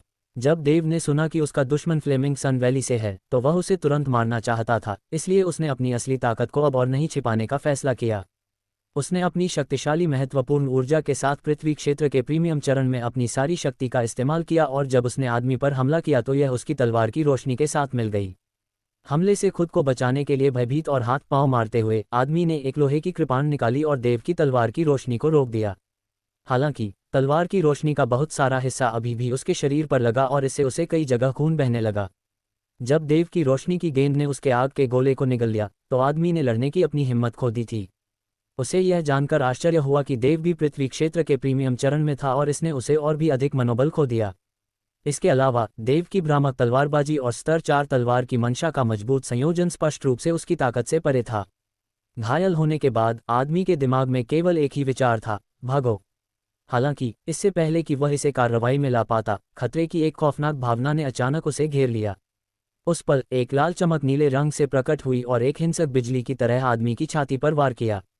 अचानक हुए हमले से हैरान आदमी ने अपनी सारी महत्वपूर्ण ऊर्जा अपने लोहे की कृपाण में डाल दी और खुद को बचाने के लिए इसका इस्तेमाल किया। खटखट। जब हथियार आपस में टकराए तो खटखट की आवाज़ें बढ़ गईं। आदमी अब साफ साफ देख रहा था कि लाल फ्लैश दरअसल लाल खंजर था। इससे पहले कि वह राहत की सांस ले पाता, उसके दाहिनी ओर एक काला फ्लैश दिखाई दिया और उसके गले पर वार कर दिया। खून की धार उसके शरीर से फव्वारे की तरह बह रही थी। उसका सिर उसकी गर्दन से अलग होकर जमीन पर लुढ़क गया। कुछ ही समय में देव ने पहले ही पृथ्वी क्षेत्र के मध्यम चरण और प्रीमियम चरण में क्रमशः 2 लोगों को मार डाला था। 2 महिला साथी सिर्फ भयभीत नजरों से देव को देख रही थीं। उन्हें डर था कि वह उन दोनों को भी मार देगा। देव ने ट्विन शैडो ब्लेड्स को वापस लिया और अपने हाथ में वायलेट रॉयल स्वॉर्ड थाम लिया। फिर वह ठंडे भाव से दोनों महिलाओं की ओर मुड़ा। आमतौर पर वह महिलाओं को मारने के लिए तैयार नहीं था। हालांकि उसने उनके सामने फ्लेमिंग सन वैली के 2 सदस्यों को मार डाला था। अगर वे खबर फैलाते तो फ्लेमिंग सन वैली और ब्लड वुल्फ टीम से देव के दुश्मन निश्चित रूप से बदला लेने के लिए झुंड में आ जाते। इसके अलावा देव को दोनों महिलाओं के हाव भाव से पता चल गया कि उन्होंने अतीत में कई अनैतिक काम किए होंगे। इस वजह से उन्हें मारने के बारे में सोचकर उसे कोई अपराधबोध महसूस नहीं हुआ। जब उन्होंने देव की आंखों में क्रूर चमक देखी तो दोनों महिलाओं ने अचानक अपने कपड़े उतारने शुरू कर दिए। कपड़े, एक पल में 2 नग्न और आकर्षक शरीर देव के सामने प्रकट हुए। कृपया हमें मत मारो, हम वादा करते हैं कि हम आपको वास्तव में अच्छी सेवा देंगे। हम आपकी सभी ज़रूरतों को पूरा करेंगे। उन्होंने अपने नग्न शरीर के साथ सेक्सी पोज बनाते हुए दयनीय रूप से उससे विनती की। वे देव को लुभाने की पूरी कोशिश कर रहे थे। बेशक उनके आकर्षक शरीर ने देव को उत्तेजित कर दिया और इससे वह वासना से जल उठा। हालांकि उसकी समझ उसकी इच्छा से अधिक थी। वायलट, जैसा चाहो वैसा करो। उसने अपना सिर हिलाया और उसे अपना निर्देश दिया। मास्टर, आपको खुद को दबाने की ज़रूरत नहीं है। बस जाओ और अच्छा समय बिताओ। वे वास्तव में अच्छे होंगे और वे निश्चित रूप से आपको खुश करेंगे। ये सब ठीक है, वायलट ने चिढ़ाते हुए कहा। वायलट, मूर्ख मत बनो, देव ने गुस्से में उस पर थूका। वह जानबूझकर उसे शर्मिंदा कर रही थी। वायलट ने अपने हाथ से अपना मुंह ढक लिया और वह खिलखिला उठी। फिर उसने अपनी राक्षसी ऊर्जा को बुलाया और एक विशाल लोमड़ी के पंजे की काली छाया बनाई। काले रंग की चमक में विशाल लोमड़ी का पंजा निर्दयता से दोनों महिलाओं की ओर टूट पड़ा। निराशा की चीखों के बाद 2 शव कई मीटर दूर पाए गए। अध्याय 315 हमला किया जा रहा है भागे। क्या ये वह जगह है जहां भूत संप्रदाय स्थित है? देव ने ठंडी और नम धुंध में लिपटी गहरी घाटी में देखते हुए बड़बड़ाया। उन 2 पुरुषों और 2 महिलाओं को मारने के बाद उसे होश आया जिन्होंने उस पर हमला किया था। देव, वहां नीचे भूत संप्रदाय का खजाना हो सकता है। अंदर जाकर खोज करने के बारे में क्या ख्याल है? वायलट ने उम्मीद भरी मुस्कान और उत्सुक आंखों से प्रस्ताव रखा। भूत शायद यहाँ सबसे बड़ा खतरा हैं, लेकिन हम उनसे आसानी से निपट सकते हैं। यह कोई समस्या नहीं होनी चाहिए। देव भी जाने के लिए उत्सुक था। ठीक है, अब जब हम यहाँ हैं तो पीछे हटने का कोई कारण नहीं है। चलो अंदर चलते हैं और देखते हैं। वे दोनों सावधानी से घाटी से नीचे जाने लगे। वे खजाना पाने का कोई मौका नहीं छोड़ना चाहते थे। रास्ते में देव और वायलट कुछ सरणियों के पास आए, लेकिन उनकी शक्ति बहुत कम हो गई थी। वे वहां लंबे समय से थे और इससे उनका प्रभाव कम हो गया था। दूसरी ओर देव और वायलट दोनों में बहुत मजबूत आध्यात्मिक भावना थी। जब वे आगे बढ़े तो उन्होंने अपनी आध्यात्मिक भावना का उपयोग करके आगे के स्थान में महत्वपूर्ण ऊर्जा में उतार चढ़ाव को लगातार महसूस किया। जब भी उन्हें लगा कि कुछ गड़बड़ है तो वे जल्दी से एक चक्कर लगा लेते। इस तरह से वे अपने रास्ते में आने वाली कई बाधाओं से बचने में सफल रहे। कई बार थोड़ी सी गलतफहमी के कारण वे कुछ बाधाओं में फंस गए, लेकिन उन्होंने उन्हें आसानी से पार कर लिया और आखिरकार अपने संयुक्त प्रयासों से रास्ता साफ करने में सफल रहे। देव के स्पेस रिंग में हजारों बेहतर महत्वपूर्ण ऊर्जा क्रिस्टल थे जो सीधे महत्वपूर्ण ऊर्जा को अवशोषित कर सकते थे, इसलिए उन्हें अपनी महत्वपूर्ण ऊर्जा के खत्म होने की चिंता करने की जरूरत नहीं थी। हालांकि वे बहुत धीरे धीरे आगे बढ़े, लेकिन उन्हें कोई और बाधा नहीं मिली और वे बिना किसी चोट के आगे बढ़ने में सक्षम थे। एक दिन बाद दोनों भूत संप्रदाय के अंदरूनी हिस्से में प्रवेश करने में सक्षम थे।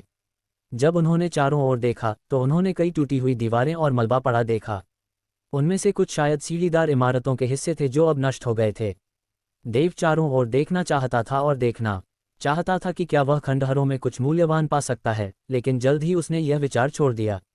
उन सभी खंडहरों में कुछ उम्मीद करना अवास्तविक था जो उनके सामने थे। भूत घाटी वहां लंबे समय से मौजूद थी।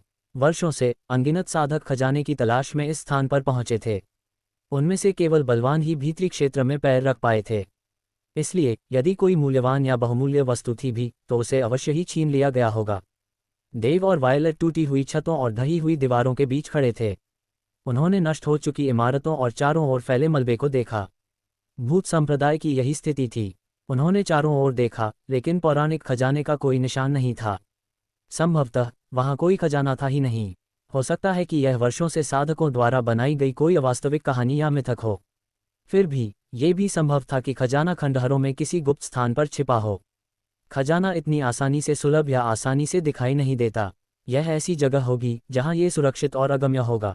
इमारतों के खंडहर 1000 मीटर से भी अधिक फैले हुए थे। यदि कोई खजाना होता भी तो उस विशाल क्षेत्र में उसे छिपाने के लिए कोई स्थान खोजने में बहुत समय लगता। अब हम क्या करें? वायलट ने अपना सिर देव की दिशा में घुमाया। चूंकि वे पहले ही सभी बाधाओं का सामना करते हुए वहां पहुंच चुके थे, इसलिए वह हार नहीं मानना चाहती थी। उसे उम्मीद थी कि अगर वे कड़ी मेहनत करेंगे तो बहुत संभावना है कि वे भूत संप्रदाय के पौराणिक खजाने को खोजने में सक्षम होंगे। लेकिन उसे देव की बात माननी पड़ी क्योंकि अंतिम निर्णय उसी का था। देव भौहें सिकुड़ते हुए गहरे विचारों में डूब गया। हालांकि उन्हें बहुत ज्यादा खतरे का सामना नहीं करना पड़ा था। जिस तरह से इन 2 दिनों में वे जिन भूतों से मिले थे वे और भी ज्यादा शक्तिशाली हो गए थे। कुछ भूत जो पूरे साल मौत की सांस से पोषित होते थे, उन्हें कुछ ज्ञान भी प्राप्त हुआ था और उनसे निपटना वाकई मुश्किल था। जब उन्हें एहसास होता कि वे नुकसान में हैं तो वे तुरंत पीछे हट जाते, लेकिन कुछ आराम के बाद वे ऊर्जा से भरपूर वापस आ जाते।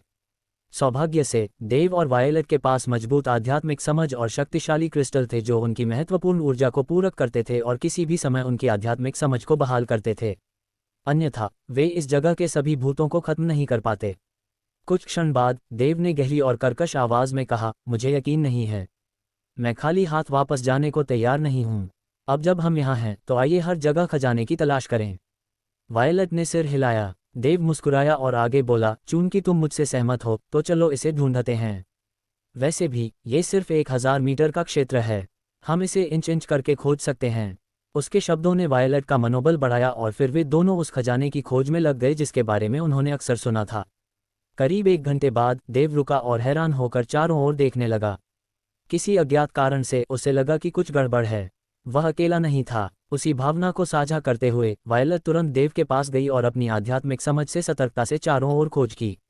थोड़ी देर बाद देव ने अपने चेहरे पर एक अजीब सी नज़र के साथ उससे धीरे से पूछा, क्या तुम्हें बदबू आ रही है? हाँ, ये कुछ सड़ने जैसा है, वायलेट ने जवाब दिया। जाहिर तौर पर उसे भी इसका एहसास था। बिल्कुल, यह मेरा भ्रम नहीं है, यहाँ कुछ ठीक नहीं है। देव ने जल्दी से अपनी वायलेट रॉयल तलवार निकाली। उसने पास के सूखे पेड़ पर बिजली की गति से चलने वाली तलवार की रोशनी की 30 से अधिक किरणों से वार किया। स्विश! तलवार की रोशनी सूखे पेड़ पर लगी, जिससे उसके सूखे तने पर कई छेद हो गए। जैसे ही पेड़ पर वार हुआ, वह दबी हुई आवाज में गुर्राया।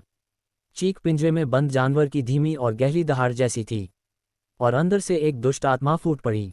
धमाका! पेड़ अंदर से एक जोरदार विस्फोट के साथ बारीक चूर्ण में बदल गया और आत्मा ने एक लंबी आकृति का रूप ले लिया और देव और वायलेट के सामने प्रकट हुई। आकृति का चेहरा देखते ही वे दोनों स्तब्ध रह गए। उनके चेहरों पर एक अजीब सा भाव था, सदमे और भय का भाव। अध्याय 316 हमला होना भाग 2। पेड़ से जो आकृति उभरी वह कोई जीवित व्यक्ति नहीं थी। उसका चेहरा सूखा और झुर्रीदार था, पूरी तरह निर्जलित। वह दुबला पतला था और उसकी आंखें गहरी थीं। 2 हरी आंखें उन पर भूत की आग की तरह टिकी हुई थीं। वह लंबा था और उसकी त्वचा के नीचे उसकी सारी हड्डियां दिखाई दे रही थीं। ये देखने में भयानक था और किसी को भी सिहरन पैदा कर सकता था। देव को उसमें कोई जीवन शक्ति महसूस नहीं हुई, लेकिन उसमें एक मोटी मौत की सांस और सड़ती हुई लाश की गंध थी। हालांकि उसके हड्डियों वाले शरीर से देव महसूस कर सकता था कि उसमें जबरदस्त ताकत थी। देव और वायलेट ने महसूस किया कि जो सड़ी हुई गंध उन्होंने पहले सूंघी थी वह उससे निकल रही थी। यह मृत लकड़ी से अवरुद्ध थी, इसलिए यह इतनी मजबूत नहीं थी। यह महसूस करते हुए कि मृत पेड़ में कुछ अजीब था, देव ने तलवार की रोशनी से उस पर हमला किया, और अप्रत्याशित रूप से लाश उनकी आंखों के सामने आ गई। यह क्या है? वायलेट ने आश्चर्य से पूछा। मुझे नहीं पता, लेकिन मुझे पूरा यकीन है कि यह कोई जीवित व्यक्ति नहीं है, देव ने अपना सिर हिलाते हुए उत्तर दिया। वे बातें करते करते उनके चेहरे पीले पड़ गए। वे डर गए जब उन्होंने देखा कि उनके सामने मुरझाया हुआ शरीर अपने झुर्रियों वाले चेहरे पर एक अजीब भाव लिए हुए है। ऐसा लग रहा था कि वह मुस्कुरा रहा है, लेकिन उसके मुरझाए हुए चेहरे की वजह से वह मुस्कुराहट बहुत अजीब और भयंकर लग रही थी। अचानक उसके मुंह से एक कर्कश आवाज निकली, हो। ये गुर्राहट बेहद अजीब और कर्कश थी। ये खून जमा देने वाली थी। उसकी गुर्राहट सुनकर वायलेट कांपना बंद नहीं कर सका और देव के पीछे छिप गया। तुरंत मुरझाया हुआ शरीर देव पर झपटा, उस पर हमला करने की कोशिश की। देव को तुरंत प्रतिक्रिया करनी पड़ी। उसने अपनी वायलेट रॉयल तलवार लहराई और तलवार की रोशनी की 30 से अधिक किरणों के साथ फिर से लाश पर हमला किया। देव के हमले का सामना करते हुए लाश ने धीमी आवाज में चीखना शुरू कर दिया। उसने हमले से बचने की कोशिश नहीं की, बल्कि अपनी बाहों को अपनी छाती पर रख लिया। उसके पूरे शरीर से हल्के पीले धुएं की एक लपट निकली और तुरंत उसे लपेट लिया। वह तलवार की रोशनी की किरणों का सामना करने के लिए देव की ओर दौड़ी। देव ने सख्त नज़र से कुछ और नहीं किया, बल्कि लाश को ठंडेपन से देखा। उसने जो तलवार की रोशनी चलाई वह लाश की भुजाओं पर सटीक लगी, लेकिन उसका शरीर जोरदार प्रभाव से थोड़ा हिल गया। हल्के पीले रंग के धुएं में उसकी भुजाएं सुरक्षित थीं, जो ऊपर की ओर बढ़ रहा था। केवल तेज आवाजें ही सुनी जा सकती थीं। इसका शरीर बहुत मजबूत है। यहाँ तक कि पृथ्वी क्षेत्र के प्रीमियम चरण की मेरी महत्वपूर्ण ऊर्जा भी इसे कोई नुकसान नहीं पहुँचा रही है। यह आश्चर्यजनक है। देव अपनी प्राणशक्ति को तलवार की रोशनी की 30 किरणों से भी ज्यादा तक बढ़ा लिया। उसकी हर प्राणशक्ति उसके हमले को और भी ज्यादा शक्तिशाली बना रही थी, फिर भी मुरझाया हुआ शरीर उसे आसानी से झेलने में सक्षम था। देव की तलवार की रोशनी को रोकते हुए मुरझाया हुआ शरीर देव की ओर बढ़ा और अपना बड़ा, सिकुड़ा हुआ हाथ आगे बढ़ाया। इसके लंबे, काले नाखूनों से एक ठंडी धुंधली रोशनी निकल रही थी, क्योंकि इसने देव के सिर को पकड़ने की कोशिश की थी। जैसे जैसे यह आगे बढ़ा, इसने एक फुफकारने जैसी आवाज निकाली जो हवा में गूंज उठी। निश्चित रूप से यह आगे बढ़कर देव के सिर को पकड़ना और उसे मरोड़ देना चाहता था।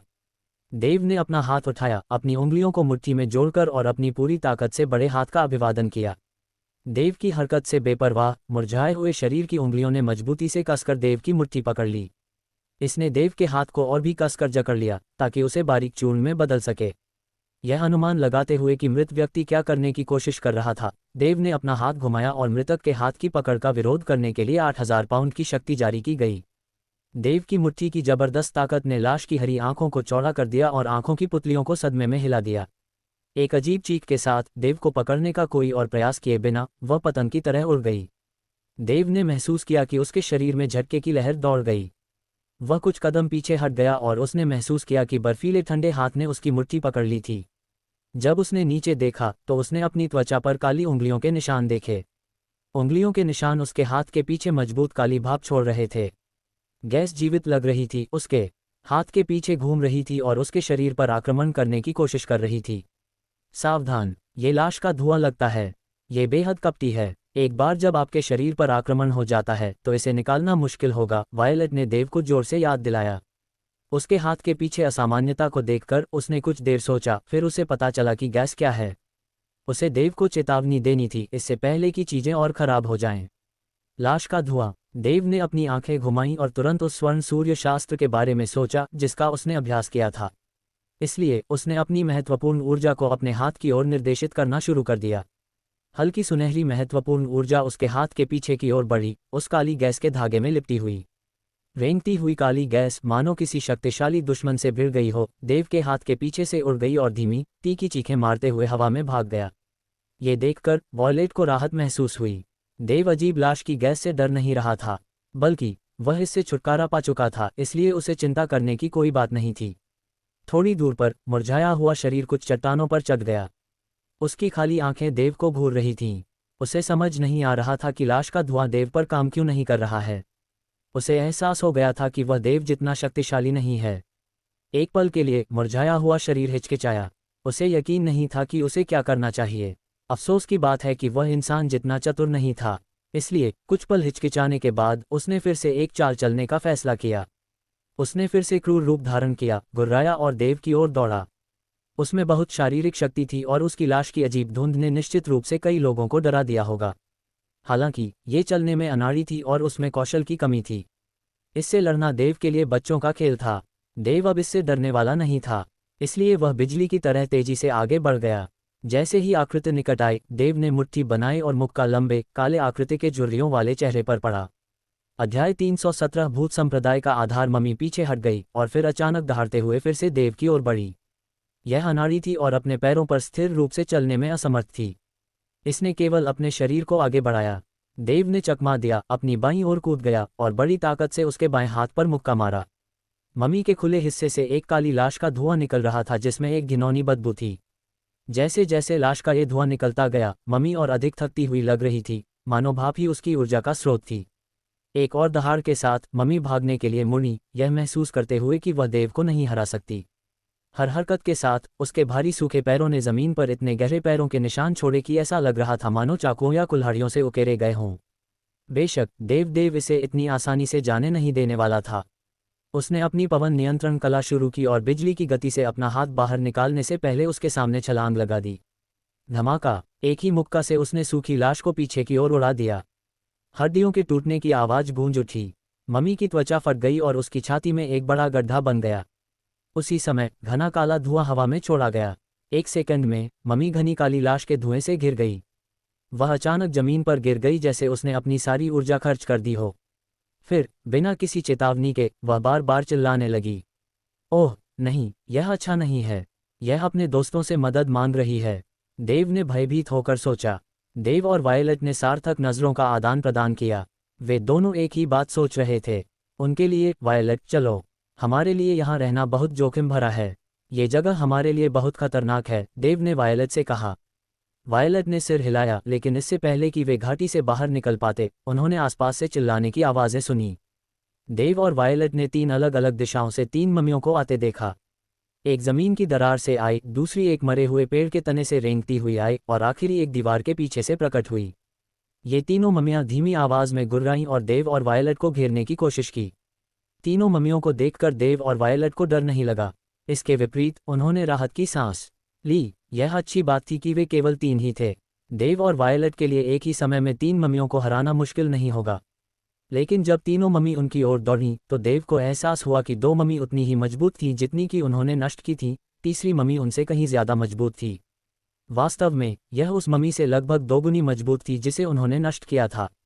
इससे निकलने वाला काला घना मियाज़मा बहुत घना था और उसमें तेज़ बदबू थी। ये स्पष्ट था कि मम्मियों की रैंक अलग अलग थी। देव ने अपने शारीरिक चाल कौशल को शुरू किया और पहले 2 कमज़ोर मम्मियों पर हमला किया। अभी अभी मम्मी से लड़ते हुए देव को समझ में आ गया था कि मम्मियों की शक्ति उनके मजबूत भौतिक शरीर और उनकी लाश के मियाज़मा में निहित है। सौभाग्य से देव गोल्डन सन स्क्रिप्चर लाश के धुएं को दबा सकता था, और शारीरिक शक्ति के मामले में देव मम्मियों से ज़्यादा ताकतवर था। इसलिए वह तेज़ी से दोनों मम्मियों के पास पहुंचा और ज़मीन पर गिरने से पहले सिर्फ कुछ बार हमला किया। वे अब और हमला करने में असमर्थ थे। इस दौरान तीनों में सबसे मजबूत लंबी मम्मी ने देव का पीछा किया और उस पर हमला करने की कोशिश की। लेकिन अपने पवन कमांडिंग कौशल के साथ देव भूत की तरह तेज़ी से आगे बढ़ा, इसलिए मम्मी उसे छू नहीं पाए। एक बार जब देव ने 2 कमज़ोर मम्मियों को पूरी तरह से नष्ट कर दिया तो उसने लंबी मम्मी के हमलों को चकमा देना बंद कर दिया और धीरे धीरे उसे घूरने के लिए मुड़ गया। अब मरने की तुम्हारी बारी है, उसने गंभीरता से कहा। देव, यह ज़्यादा मजबूत लगता है, सावधान रहो, वायलट ने उसे याद दिलाया। जब देव मम्मियों से लड़ रहा था तो वायलट लड़ाई में शामिल हुए बिना बस खड़ी रही। देव के विपरीत वह लाश के धुएं से प्रभावित हो सकती थी। अगर यह उसे छूता तो यह उसे नुकसान पहुंचाता, भले ही वह उसे न मारे। देव जिस तरह से उसे उकसा रहा था उससे परेशान होकर बची हुई मम्मी ने गुर्राहट भरी। उसने अपने हाथों पर लगे तीखे नाखून निकाले और बिजली की गति से देव पर हमला किया। अच्छा, मुझे देखने दो कि तुम में कितनी ताकत है, देव ने धीरे से कहा। वह उछल पड़ा और बिना किसी अजीब हरकत के उसे मुक्का मारा। धमाका! देव की मुट्ठी मम्मी के हाथ से टकराए। उसका शरीर पहाड़ की तरह स्थिर और स्थिर रहा, लेकिन देव के मुक्के के बल से मम्मी 10 कदम से ज्यादा पीछे खिसक गई, जिससे उसके भारी पैरों से गहरी पगडंडियों की 2 पंक्तियां बन गईं। फिर भी ये स्पष्ट रूप से सबसे मजबूत मम्मी थी जिसका देव ने अब तक सामना किया था। देव के 1 या 2 वार के बाद ही दूसरी मम्मी नष्ट हो गई थी। 8000 पाउंड के बल से मारा जाने के बाद ये सिर्फ कुछ कदम पीछे हटी। देव ने अनुमान लगाया कि इस लंबी मम्मी की ताकत हजारों पाउंड होगी। यह आम साधकों के लिए बहुत बड़ी ताकत थी। अगर देव ने ओवरलॉर्ड बॉडी रिफाइनिंग फार्मूला का तीसरा चरण नहीं सीखा होता तो उसके लिए इस सबसे मजबूत मम्मी को हराना आसान नहीं होता। चलो फिर से करते हैं। देव के लिए ऐसा शक्तिशाली प्रतिद्वंद्वी होना एक दुर्लभ मौका था जिस पर वह अपने ओवरलॉर्ड बॉडी रिफाइनिंग फार्मूला का अभ्यास कर सके। उसने मम्मी को लगातार मुक्का मारा, अपनी दोनों मुट्ठियों के बीच बारी बारी से। हर बार देव की मुट्ठी मम्मी से टकराई, काली लाश का धुआं उसके शरीर में घुस गया। हालांकि वह इससे प्रभावित नहीं हुआ क्योंकि उसने अपने शरीर के अंदर सुनहरी महत्वपूर्ण ऊर्जा को सक्रिय कर दिया था, जो काली लाश के धुएं को पूरी तरह से दूर भगाने में सक्षम थी। जब देव मम्मियों से लड़ रहा था तो पास में एक विशाल भूमिगत सुरंग के अंदर कुछ लोग बात कर रहे थे। पूरी सुरंग काले कोहरे से ढकी हुई थी। अब तक हमने अपने बेस में 500 लाश सैनिकों और 10 लाश जनरलों का सफलतापूर्वक उत्पादन किया है, लोगों में से एक ने कहा। आप सही कह रहे हैं, और यही वह है जो हम सबसे तेज गति से बना सकते हैं। इसका मुख्य कारण यह है कि हमारे पास साधकों के शवों की कमी है। कुछ समय पहले ग्रैंड डेसोलेशन माउंटेन के बाहरी हिस्से में हमारे भूत संप्रदाय के एक मकबरे के मालिक ने साधकों के एक विशाल समूह के भूतों और शवों का उपयोग करके एक आत्मा संग्रह सरणी बनाने की कोशिश की। लेकिन इससे पहले कि वह इसे सफलतापूर्वक बना पाता, उसकी योजना 5 बड़े संप्रदायों के कई बुजुर्गों और प्रबंधकों को पता चल गई। तभी 5 बड़े संप्रदायों के बुजुर्गों को भूत संप्रदाय के बारे में कुछ जानकारी मिली। यह अफवाह थी कि हमारे भूत संप्रदाय के वरिष्ठों ने बाद में उस मकबरे के मालिक को हमारे रहस्य के साथ इतनी लापरवाही के लिए मार डाला। आखिरकार हमारी योजना हमेशा अंधेरे में अपनी ताकत जमा करने की रही है ताकि हम एक दिन खड़े हो सके जब हम पर्याप्त शक्तिशाली हों और वायलेट ऑर्किड साम्राज्य के सभी विशाल संगठनों को नष्ट कर सकें। हमें उम्मीद नहीं थी कि एक मकबरा मालिक हमारे रहस्य को उजागर करेगा और हमारी योजना को बर्बाद कर देगा। इसलिए हमारे वरिष्ठों ने हमें कुछ समय के लिए चुप रहने का आदेश दिया। पहले आदमी ने समझाया, हम अपने वरिष्ठों के निर्देशों का पालन करेंगे। ये स्थान हमारा आधार होने के साथ साथ हमारे भूत संप्रदाय का मूल स्थान भी है, इसलिए हम ये खबर फैलाते रहेंगे कि यहाँ बहुत सारे खजाने हैं। कई लालची साधक पहले ही यहाँ आ चुके हैं और हमें हमारे शव सैनिकों का उत्पादन करने के लिए संसाधन प्रदान कर चुके हैं। अन्यथा हम इतने सारे भूत और साधकों के शव प्राप्त नहीं कर पाते। मैं वास्तव में चाहता हूं कि हम अपने भूत संप्रदाय का बदला जल्द ही ले सकें, दूसरे आदमी ने आह भरते हुए कहा। इस बारे में चिंता मत करो। मुझे बताया गया है कि हमारे मुख्यालय ने बहुत सारे शव राजा बनाए हैं, जबकि हमारा नया नेता गुप्त रूप से एक शव दानव बना रहा है। एक बार शव दानव सफलतापूर्वक बन जाने के बाद 5 बड़े संप्रदायों में से कोई भी हमारे लिए खतरा नहीं रहेगा, दूसरे आदमी ने कहा। लाश राजा, शव दानव, क्या ये सच है? ओह हमारा नया नेता एक लाश को दानव बनाने की कोशिश कर रहा है। मैंने सुना है कि एक लाश दानव दुनिया का सबसे शक्तिशाली शव है। ये रहस्यमय क्षेत्र में एक साधक को उतनी ही आसानी से मार सकता है जितनी आसानी से हम एक चूजे को मारते हैं। लेकिन मैंने ये भी सुना है कि शव दानव बनाना बेहद मुश्किल है। हालांकि हमारा भूत संप्रदाय हमारे नष्ट होने से पहले शव बनाने में बहुत अच्छा था, हमारे कुछ नेता शव दानव बना सकते थे। लेकिन मुझे कभी उम्मीद नहीं थी कि हमारा नया नेता इसे बनाना सीख जाएगा। अगर यह सच है तो हमारा भूत संप्रदाय निश्चित रूप से जल्द ही सफल होगा। मैं वास्तव में उस दिन का इंतजार कर रहा हूं, पहले आदमी ने कहा। जब वे अंधेरे कोहरे में यह बातचीत कर रहे थे तो उनमें से एक ने अचानक अपनी आवाज़ उठाई। हमारे शव सैनिकों में से एक कुछ साधकों का सामना कर रहा है, उसने कहा। तुम सही हो, आसपास साधक हैं, इसका मतलब है कि हम जल्द ही और संसाधन प्राप्त कर सकते हैं। सुरंग में हर कोई उत्साहित दिख रहा था, लेकिन एक पल बाद उनके चेहरे पर उदासी छा गई। अरे, शव सैनिक मदद के लिए संकेत दे रहा है। ऐसा लगता है कि इनमें से एक साधक वास्तव में शक्तिशाली है। चलो बाहर चलकर देखते हैं, उनमें से एक आदमी ने कहा। जल्दबाजी मत करो, मुझे लगता है कि यह हमारे द्वारा बनाए गए लाश जनरल को परखने का एक अच्छा अवसर है न? एक दूसरे आदमी ने कहा। यह एक अच्छा विचार है। दूसरे लोगों ने दूसरे आदमी के साथ सहमति में सिर हिलाया। इस समय देव लंबी मम्मी के साथ आमने सामने था। उसे मम्मी द्वारा छोड़े जा रहे काले लाश के धुएं से बिल्कुल भी डर नहीं था। वह बस 8000 पाउंड के बल के साथ लगातार मुक्का मारता रहा। लंबी मम्मी की मांसपेशियां फटने लगी थीं और उसकी कुछ हड्डियां टूट गई थीं। उसका शरीर यहाँ वहाँ से काली लाश का धुआं छोड़ता रहा, जैसे कोई लीक टैंक हो। घनी काली लाश का धुआं सड़े हुए शरीर से आने वाली बदबू की तरह बदबूदार था, जिससे लोगों को बीमार महसूस हो सकता था। कुछ मिनट बाद देव के मुखों ने मम्मी के पूरे शरीर को टुकड़ों में काट दिया था। काली लाश का धुआं जो वह छोड़ रहा था वह गायब हो गया। अंत में मम्मी बिना हिले डुले जमीन पर गिर गई। वह देव पर कोई हमला नहीं कर सकी। अब और नहीं। देव ने राहत की सांस ली। सिर्फ अपनी शारीरिक शक्ति से मम्मी को नीचे गिराने के बाद वह थका हुआ महसूस कर रहा था। इस खास मम्मी में बहुत ताकत थी। देव ने अनुमान लगाया कि इसमें लगभग 5 या 6000 पाउंड की ताकत रही होगी। तभी एक छोटी सी आकृति देव के कंधे पर चमकती हुई दिखाई दी। उसने देव को इशारा किया जैसे कि उसे कुछ बताने की कोशिश कर रही हो। ये गनोम था। बौना वही था जिसने देव और वायलट को भूत घाटी में पहुंचाया था। हालांकि जब से वे भूत घाटी में दाखिल हुए थे बौना गायब हो गया था। वह शायद खजाने की तलाश में कहीं और चला गया था। देव की मुलाकात कुछ समय पहले ही बौने से हुई थी और वह उससे जुड़ा नहीं था। इसलिए जब वह गायब हो गया था तब उसे इसकी ज़्यादा चिंता नहीं थी। उसका ज़्यादा ध्यान मम्मियों से लड़ने और भूत घाटी से सही सलामत बाहर निकलने पर था।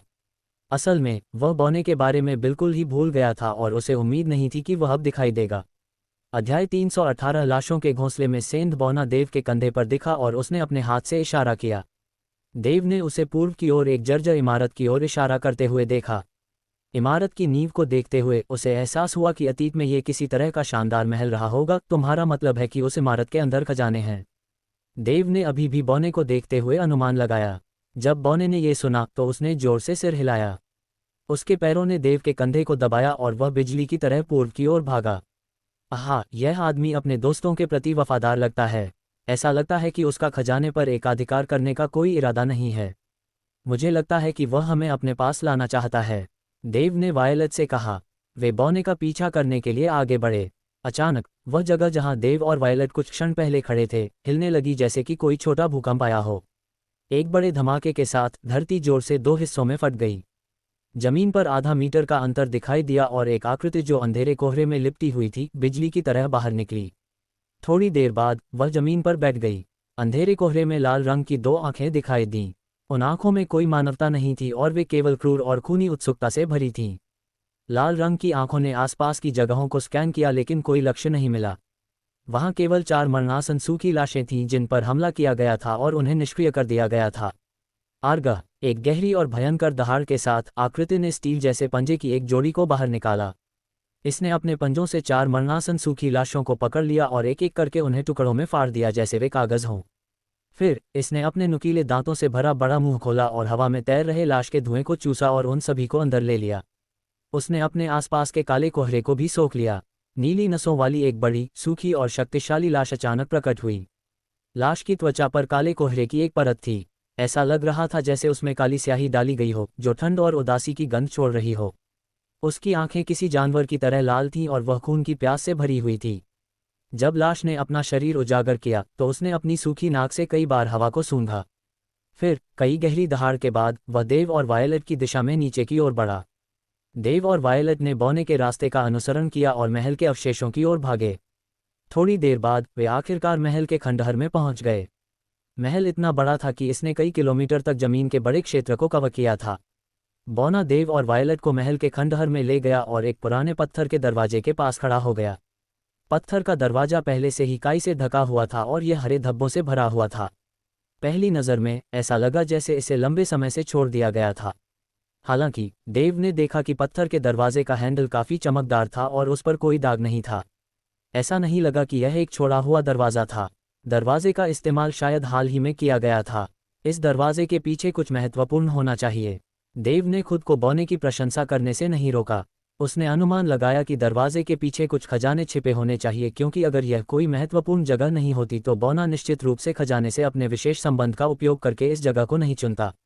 उसने जर्जर पत्थर के दरवाजे को खोलने का फैसला किया। देव, वायलेट और बौना सभी एक साथ अंदर आए। जैसे ही उन्होंने दरवाजे के पीछे की जगह में कदम रखा उन्हें लगा जैसे स्वर्ग घूम गया और धरती घूम गई। अचानक दृश्य बदल गया और उन्होंने देखा कि वे एक गुफा जैसी जगह में खड़े थे। दूर से एक दमनकारी कराहने वाली हवा आ रही थी। ऐसा लग रहा था जैसे गुफा में भूत रो रहे हों और भेड़िए दहाड़ रहे हों और कोई भी आदमी जो उन्हें सुन सकता था निश्चित रूप से कांप उठेगा। गुफा एक अज्ञात फ्लोरोसेंट पदार्थ से घिरी हुई थी जो भूत की आग की तरह हरा था। गुफा स्वर्ग और पृथ्वी की समृद्ध आत्मा से भरी हुई थी। देव और वायलेट ने अमृत और जड़ी बूटियों की नाजुक खुशबू को भी महसूस किया। वे ये जानकर हैरान रह गए कि सूक्ति इस जगह के बारे में जानती थी और इस गुफा के अंदर वास्तव में कई मूल्यवान चीजें थीं। गुफा में रोशनी तेज नहीं थी लेकिन देव के साधना आधार के कारण वे अभी भी सब कुछ स्पष्ट रूप से देख सकते थे। और वायलेट खासकर जब उन्होंने अपनी आध्यात्मिक भावना की शक्ति को मुक्त किया। आध्यात्मिक भावना की शक्ति छिपी हुई थी और देव ने देखा कि गुफा में आधे मानव निर्मित निशान थे। ऐसा लग रहा था मानो गुफा जमीन से करीब 100 मीटर नीचे थी।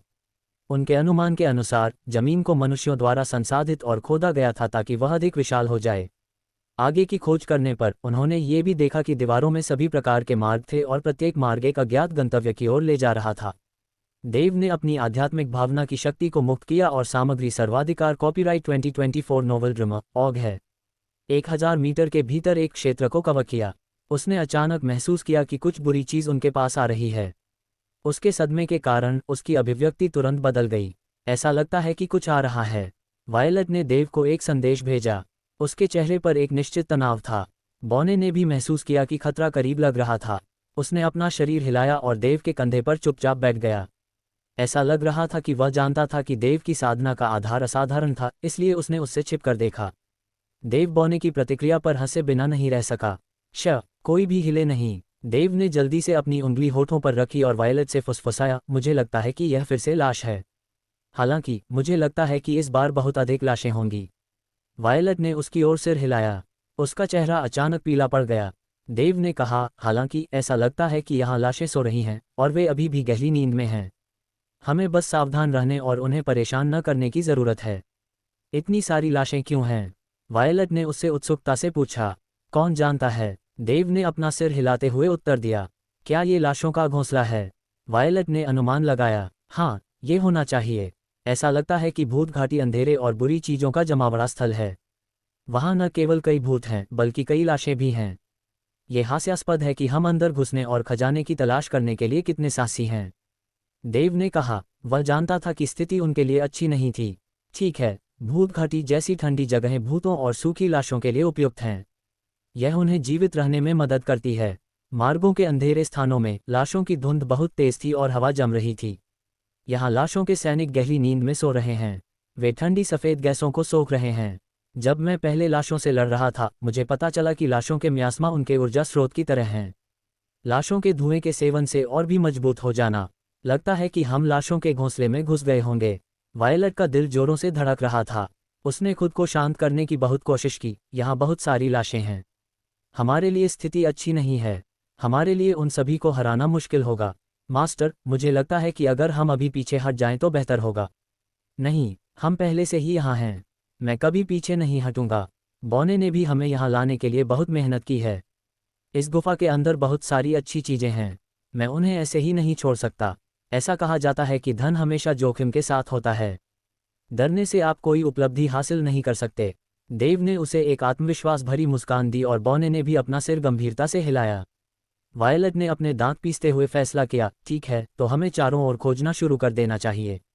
लेकिन कृपया सावधान रहें और याद रखें कि गहरी नींद में सोई हुई लाशों को न जगाएं। एक ही जगह पर इतनी सारी लाशें होने के कारण अगर हम उन सभी से लड़ेंगे तो हम थक जाएंगे। दोनों ने एक दूसरे को देखा और चुपचाप आगे बढ़ गए। ऐसा लगा जैसे सोई हुई लाशें बहुत जल्द अपनी आंखें खोल देंगी। गुफा के अंदर चारों ओर बहुत सारी सूखी लाशें बिखरी हुई थीं। देव, वायलट और गनोम सभी बहुत सावधान, हल्के फुल्के और लाशों को पार करने में शांत थे। वे सड़क के किनारे बहुत लंबे कुछ कांटों से गुजरे। वे उन कांटों में लाशों के मजबूत धुएं और हरकतों को स्पष्ट रूप से महसूस कर सकते थे। वे सावधानी से चले क्योंकि वे सूखी लाशों को जगाने से डरते थे। जब भी वे सड़क के कांटों से गुजरते, वायलट अनजाने में देव के करीब चली जाती क्योंकि जब वह पास होता तो उसे कुछ सुरक्षा का एहसास होता था। गनोम भी चुपचाप देव के कंधों पर बैठ गया और 1 इंच भी नहीं हिला। देव उसकी हरकतों के बारे में उत्सुक था क्योंकि उसे उम्मीद नहीं थी कि गनोम लाशों से डरेगा। सौभाग्य से तीनों की अच्छी तरह से रक्षा की गई थी, इसलिए अपनी यात्रा के दौरान उन्हें किसी तरह का जोखिम नहीं था। थोड़ी देर बाद देव और वायलट ने खुद को एक विशाल गुप्त गुफा के अंदर पाया। गुप्त गुफा में लकड़ी के तख्तों की कतारें हैं जिनमें विभिन्न बक्से हैं। देव और वायलट खुश हुए और एक एक करके बक्से खोलने के लिए लकड़ी के तख्तों की ओर दौड़े। बक्से खोलने के बाद देव और वायलट दोनों के चेहरे पर उदासी छा गई। वे खुद को कसम खाने से नहीं रोक पाए।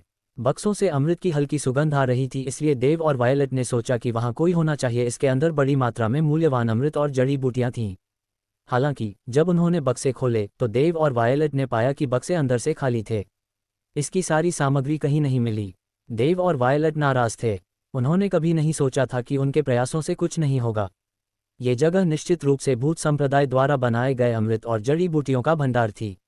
लकड़ी की अलमारियों की पंक्तियों को लगभग 100 तक जोड़ा जा सकता है और प्रत्येक शेल्फ में 3 परतें थीं जिनमें प्रत्येक परत पर लगभग 6 बक्से थे। हालांकि अब बक्से खाली थे और सभी अमृत और जड़ी बूटियां चली गई थीं। सभी बक्से खोले जा चुके थे और मूल सामग्री पहले ही ले ली गई थी।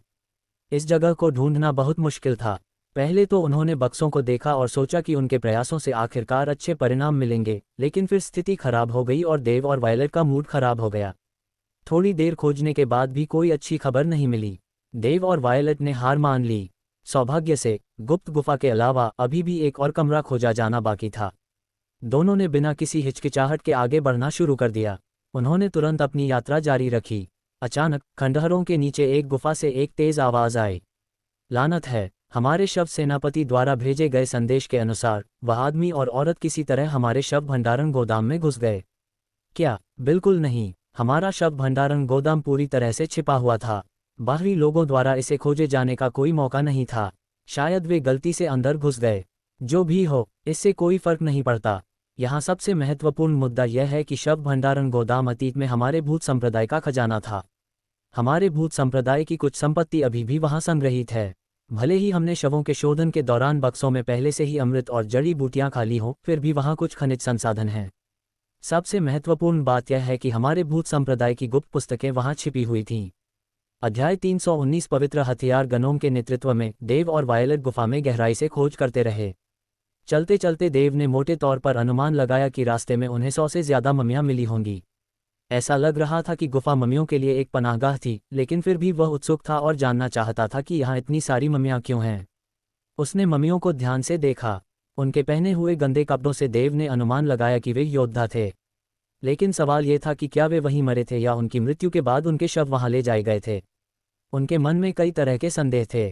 क्या इन ममियों का बनना महज एक संयोग था, या फिर यह हो सकता है कि विचाराधीन योद्धा ठंडी और नम गुफा में मर गए और बहुत लंबे समय के बाद मम्मी बन गए। नोवेल ड्रामा ऑग इसका मालिक है, या ये किसी और का काम था? डेव और वायलेट ने जमीन पर बिखरी सोई हुई मम्मियों को देखकर अपने खून को ठंडा महसूस किया। लगभग 1 किलोमीटर आगे जाने के बाद उन्होंने खुद को एक और छिपी हुई गुफा में पाया। छिपी हुई गुफा में समानांतर रैक पर हथियारों की कतारें लगी हुई थीं। प्रदर्शन पर मौजूद हर हथियार अलग अलग ग्रेड के आध्यात्मिक हथियार थे, निम्न, मध्यम और उच्च। देव के पास कई आध्यात्मिक हथियार थे, लेकिन किसी के पास कभी भी पर्याप्त खजाना नहीं हो सकता था। भले ही वह उनका खुद इस्तेमाल न करे, लेकिन वह हमेशा उन्हें बेचकर अधिक पैसे कमा सकता था। इतने सारे हथियारों को देखकर देव बेहद उत्साहित हो गया। चाहे कुछ भी हो, यह एक सार्थक यात्रा रही, उन्होंने खुशी से कहा। उन्हें पहले जो मिला था वह केवल खाली बक्से थे, औषधीय गोलियां और अमृत लूटे गए थे। उनकी नवीनतम खोज ने उनकी पिछली सारी निराशा को मिटा दिया था। भले ही इस गुफा की खोज में उन्हें यही सब मिला हो, फिर भी वे अंत में काफी संतुष्ट होंगे। देव ने आध्यात्मिक हथियारों की पंक्तियों को स्कैन किया और कुछ ऐसा देखा जिसने उसे उत्साहित किया, कुछ ऐसा जिसने उसे उसकी ओर भागने के लिए मजबूर किया। एक ही कदम में देव गुफा के कोने में चला गया जहां एक हथियार रैक खड़ा था, जो पहले देखी गई अन्य रैक से अलग था। इस रैक पर 2 हथियार थे, एक तलवार और एक बैंगनी लाल स्टील की गदा। उन दोनों के चारों ओर एक विशेष आध्यात्मिक ऊर्जा थी। पहली नज़र में देव को लगा कि ये दोनों हथियार गुफा में मौजूद अन्य हथियारों से अलग हैं। वे अधिक गतिशील और जोश से भरे हुए थे, जैसे कि उनमें जीवन हो। वह उनके भीतर घूमती हुई जोरदार ऊर्जा तरंगों को देख सकता था। क्या ये किंवदंती में वर्णित पवित्र हथियार थे? देव बहुत खुश था। वह हथियारों को देखता रहा, अपनी आंखें उनसे हटा नहीं पाया। हथियारों को विभिन्न श्रेणियों और श्रेणियों में विभाजित किया गया था। सबसे कम श्रेणी के हथियार सामान्य हथियार थे, जो रसोई के चाकू के समान श्रेणी के थे। फिर आध्यात्मिक हथियार, पवित्र हथियार और दिव्य हथियार थे। सूर्य संप्रदाय के एक शिष्य के रूप में उनके ज्ञान के अनुसार उन्हें जो सबसे उच्च श्रेणी पता थी वह दिव्य थी हथियार। ऐसा कहा जाता था कि दैवीय हथियारों से ज्यादा शक्तिशाली हथियार मौजूद थे, लेकिन देव को नहीं पता था कि वे वास्तव में क्या थे। अब तक उसने जो सबसे उच्च श्रेणी का हथियार प्राप्त किया था वह एक उच्च श्रेणी का आध्यात्मिक हथियार था, और वह वायलेट रॉयल तलवार थी जिसे उसने अभी अपने हाथों में पकड़ रखा था। देव ने मान लिया कि तलवार और स्टील की गदा जो उसके सामने रखी थी पवित्र हथियार थे। मास्टर, क्या वे पवित्र हथियार हैं? वायलेट ने देव के पीछे से पूछा, 2 उल्लेखनीय हथियारों पर नजर डालते हुए। देव ने एक गहरी सांस ली और सिर हिलाया। वे पवित्र हथियार होने चाहिए, और हम इन खजानों को खोजने में सक्षम थे। ये सब गनोम की बदौलत था। ऐसा लगता है कि उसके पास खजानों को महसूस करने की जन्मजात क्षमता है। देव ने स्टील की गदा को अपने स्पेस रिंग में डाल दिया। फिर उसने तलवार को अपने हाथ में लिया। आकार, शैली और वजन एकदम सही थे। देव को इसे पकड़ते हुए अच्छा लगा, जैसे कि यह सिर्फ उसके लिए बनाया गया था। इसके अलावा जैसे ही तलवार देव के हाथ में आई, ऐसा लगा जैसे उसमें जान आ गई हो। तलवार आध्यात्मिक ऊर्जा से भरी हुई थी और ये लगातार फैलती और अपनी ओर वापस लौटती थी, मानो एक लूप में हो। तलवार की तेज आभा की धाराएं बाहर निकलीं और तलवार के चारों ओर चक्कर लगाने लगीं। तब देव ने महसूस किया कि निराकार तलवार का इरादा उसके चारों ओर फैलने लगा है।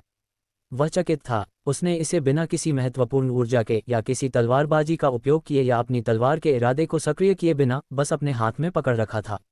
उसे आश्चर्य इस बात पर हुआ कि तलवार अपने आप ही इरादे के क्षेत्र का निर्माण करने में सक्षम लग रही थी।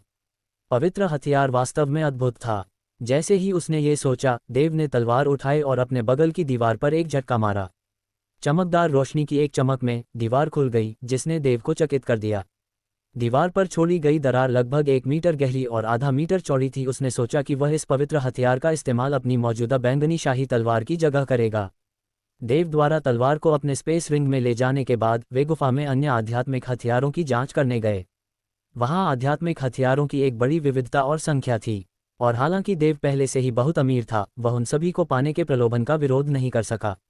उनमें से कम हजारों की संख्या में थे और विभिन्न प्रकार के आध्यात्मिक हथियार थे। दुनिया में उपलब्ध हथियारों की एक पूरी श्रृंखला थी, कृपाण, भाले, तलवारें, हल्बर्ट, डिस्क और मोती। इसके अलावा सभी प्रकार के गहने और कुछ दुर्लभ आध्यात्मिक हथियार जैसे कि स्ट्रीमर और झंडे भी थे। कीमती कवच भी बहुत थे।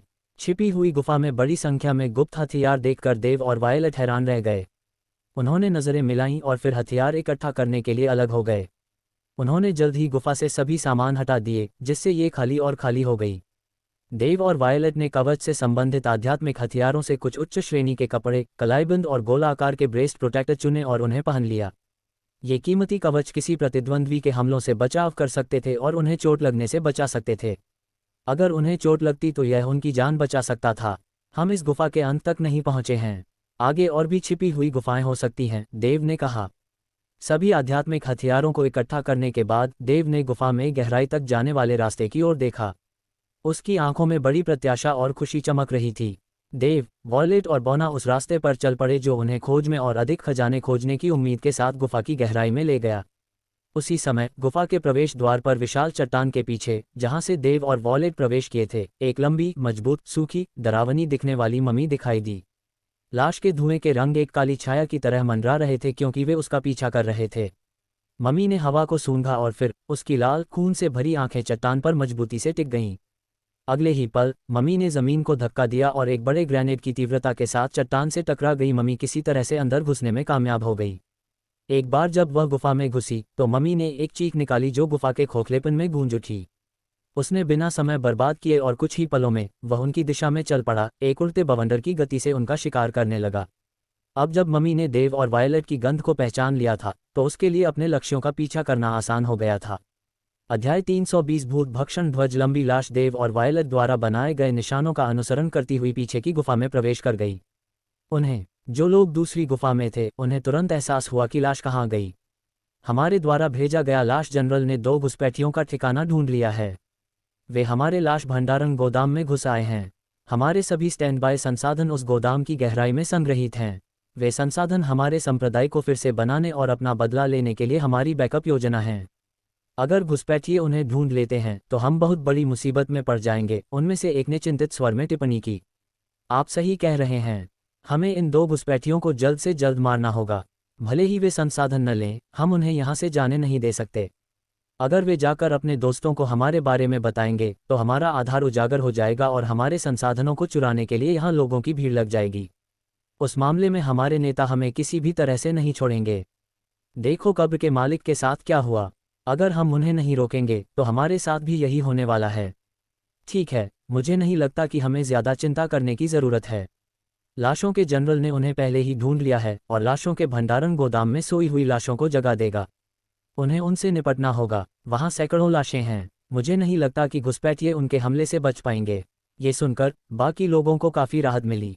आखिरकार रहस्यमय क्षेत्र में एक साधक भी सैकड़ों लाशों से आसानी से नहीं निपट पाएगा। उनकी नाक के नीचे से चीज़ें चुराना तो दूर की बात है। उन्होंने अनुमान लगाया कि दोनों घुसपैठिए कम साधना आधार वाले साधक थे और भूत संप्रदाय की कहानी सुनने के बाद खजाने की तलाश में यहाँ आए थे। आखिरकार रहस्यमय क्षेत्र के साधक सभी काफ़ी समझदार और सतर्क माने जाते थे और कुछ कहानियाँ सुनने के बाद यहाँ आने की कोशिश नहीं करते। क्या हमें वहाँ जाकर उनकी जाँच करने की ज़रूरत है?